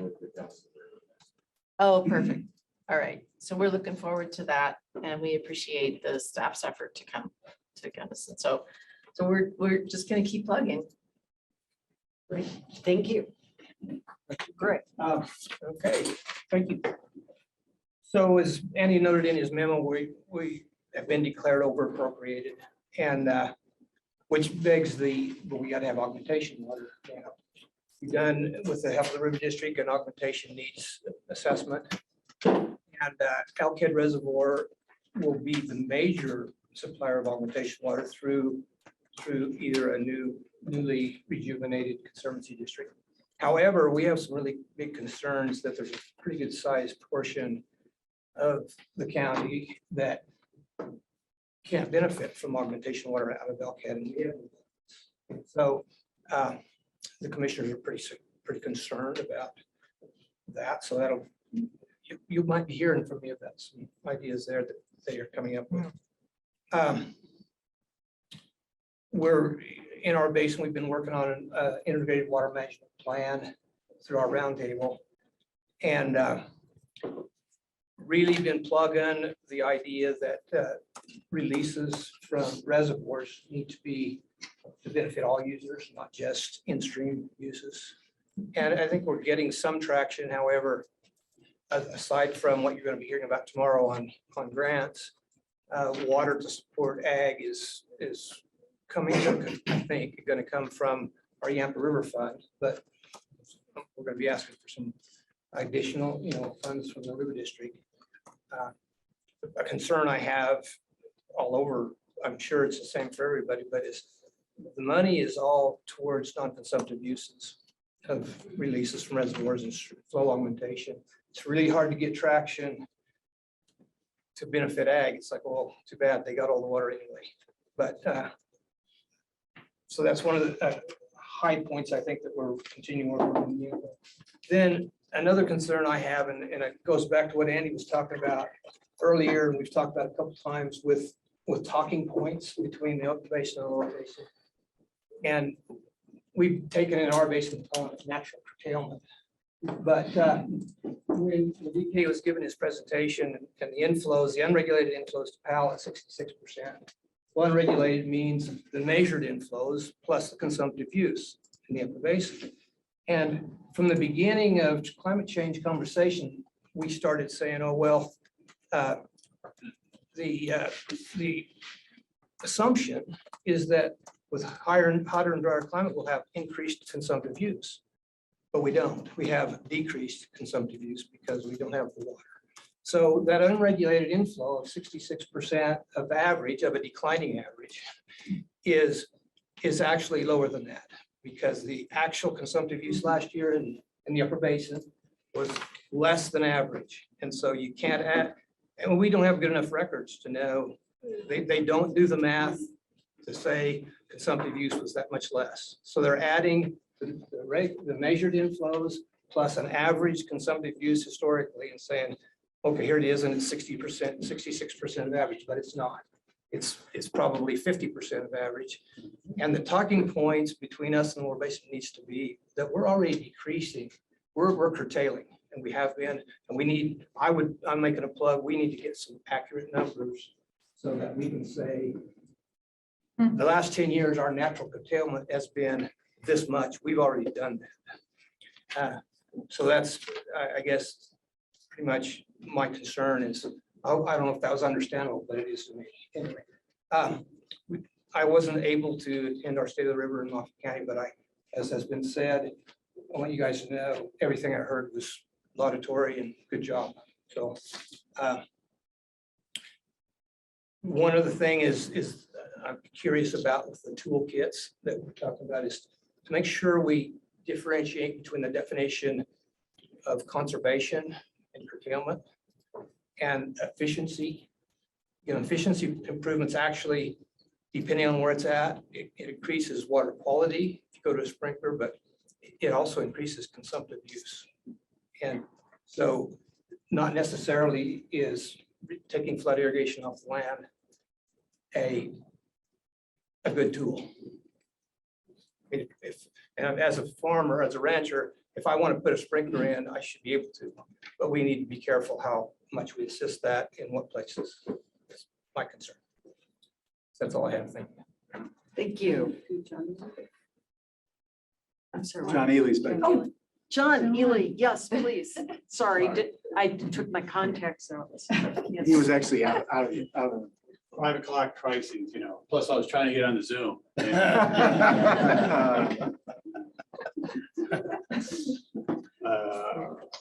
don't really have anything to bring up. I was just listening to Tom. I used to have debates with Mark Larrell before he left the Division 5 office about what do you do when somebody switches to sprinklers and the family runs out of money and they have to go, they can't afford the electric bill. They want to go back to flooding and they need to draw more water than they've been diverting from a sprinkler. Yeah. Yeah. Another issue, yeah. Don't know. Anyway, I was just thinking about it. It goes into that. All you're really doing is resequencing the water, not saving anything. Yeah. And that's it. No, I'm just, yeah, sorry. Director Taylor. Thank you. It's a couple of things for me. One is we have some concerns about the proposed Uinta Basin railway line to bring waxy crude through Eagle County. It's a proposal at this point, but it has been approved by the Surface Transportation Board. They approved it without, we think, looking at potential impacts to the Eagle River and to the Colorado River spill. It's on the UP line, but there's also various proposals out there to revive the Tennessee Pass line. There's a proposal out there for a commuter line, a tourist line that would go from basically .0 over to Chaffee County, which sounds appealing, especially for moving workers from .0 to the upper part of the valley. However, they say they are just doing, they are just interested in passengers, but once that rail line is activated, it could also be used to haul anything else.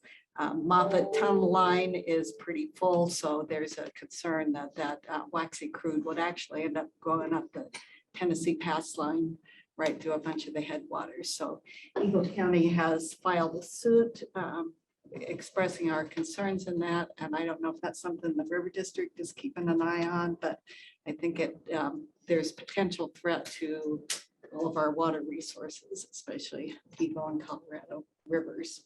Well, Kelly, if I can just take that, we as staff have looked at that. We could use some direction from the board if you want us to bring that issue before the board. I think it has potential impacts on water quality should those heated oil tankers spill, catch fire. But it isn't directly a water supply issue. I think it is. We've had a number of our governments from Grand County to Eagle and Glenwood Springs weigh in on the desirability, advisability of those issues. And we've been contacted by folks to say, are you guys taking a position? It's not really a water supply issue. We obviously deal with water quality ramifications quite frequently, but would love direction from the board on that in terms of, do you want us to tee that up for a serious discussion? Just by way of background, the Uinta waxy crude comes out of Utah, and they need a spur rail system that would need to go through U.S. Forest Service lands, and so they will need U.S. Forest Service approval. That's where I think a number of our local governments within the district have filed statements, comments, requests for action in the USDA arena. It is not a product of the state of Colorado in terms of oil and gas, but it is something that would potentially impact. I haven't dug into it. I have read that the trains are like incredibly frequent, 3-4 times a day, 3-mile long trains. I don't know if that's accurate. Just going to say that's the stuff I've read on it. That's what I'm saying is we could dig into it, but we have not done so yet because of the. And it may be just a matter of monitoring it. Like you say, it's not something that's going to happen tomorrow. I think it is a quality issue. It's also a wildfire issue, which is a water quality issue as well. So that was one thing on my list. Speaking of wildfire, that's the second thing. We had our first wildland fire over the weekend. Gypsum, just west of Gypsum, ended up burning about 88 acres. Did not get any structures, although it got about this far from getting structures. So it caused an overnight evacuation. Concern of wildfire season happening that quickly. Third thing, I just wanted to say, I really support this sort of shift in thinking about demand management and this realization of the Upper Basin that ag community has been doing demand management, taking shortages since the compact was put in place. So it really is not a level playing field. And I think that whole concept is really worth thinking about. I like that natural curtailment phrase. That's good. We have not had our state of the river yet, so we're looking forward to that in Eagle County. We did have our state of the river in March. An amazing number of people there. I mean, for you, Ray County, the place was packed. It was a sold out crowd, as it has been in many of our venues. So, and staff did a fabulous job as always. I thought all the speakers were good. I think I might suggest actually that we maybe lengthen it just a little bit for next go around, just because I think many people felt as though, we kind of hit the top of some of the issues, but there were things that I think some people would have liked a little bit more in depth. you should invite them to attend our meeting in person. Yes, indeed. But in any event, it was excellent. It was wonderful. Staff, everybody, thank you for putting that together. I already mentioned what a big help Peter and Jason have been in the Cow Creek litigation and how much we really appreciate the River District's participation as a co-applicant. It's very frustrating to be working on a project that really is intended to be multi-purpose. Everything from, storage of water and agricultural augmentation essentially to in-stream flows and improving habitat and to run into, a lot of objectors who, are some of the same people that you will hear talking about collaboration. So it's been very frustrating. I think we are making progress. And, obviously we're all concerned about runoff. I would say this year, we actually have seen water in the ditch that goes through our property. Last year, it was never muddy. This year, there's a little bit of water. It's not what I would call, great flows, but at least they're getting a little bit of water. I hope that means we'll have hay to buy locally. And otherwise, everybody's concerned about wildfire season too. And so we're just, and the other thing we're concerned about is we can't get from point A to point B pretty much from our end of the state. We can't get to Gunnison. We aren't going to be able for a while to get to Durango. It's just, less CDOT. But so summer travel should be interesting when the tourists start showing up here any moment. I'm sure it's going to be fascinating. But I think that's really the report from our end. And so does anyone else have anything you want to cover yet today? We start tomorrow morning at 8:30. We will just start immediately with the community funding partnership application since Bob Herford is not going to be able to be with us. We will invite him hopefully for July. And tonight we're meeting at the Smoke Barbecue on Grand. 713 Grand. 713 Grand Avenue. Well, with modern barbecue. Be there or be square. 6 p.m. Okay. And What time? 6? 1 hour and 5 minutes. And as always, Can you provide a graph?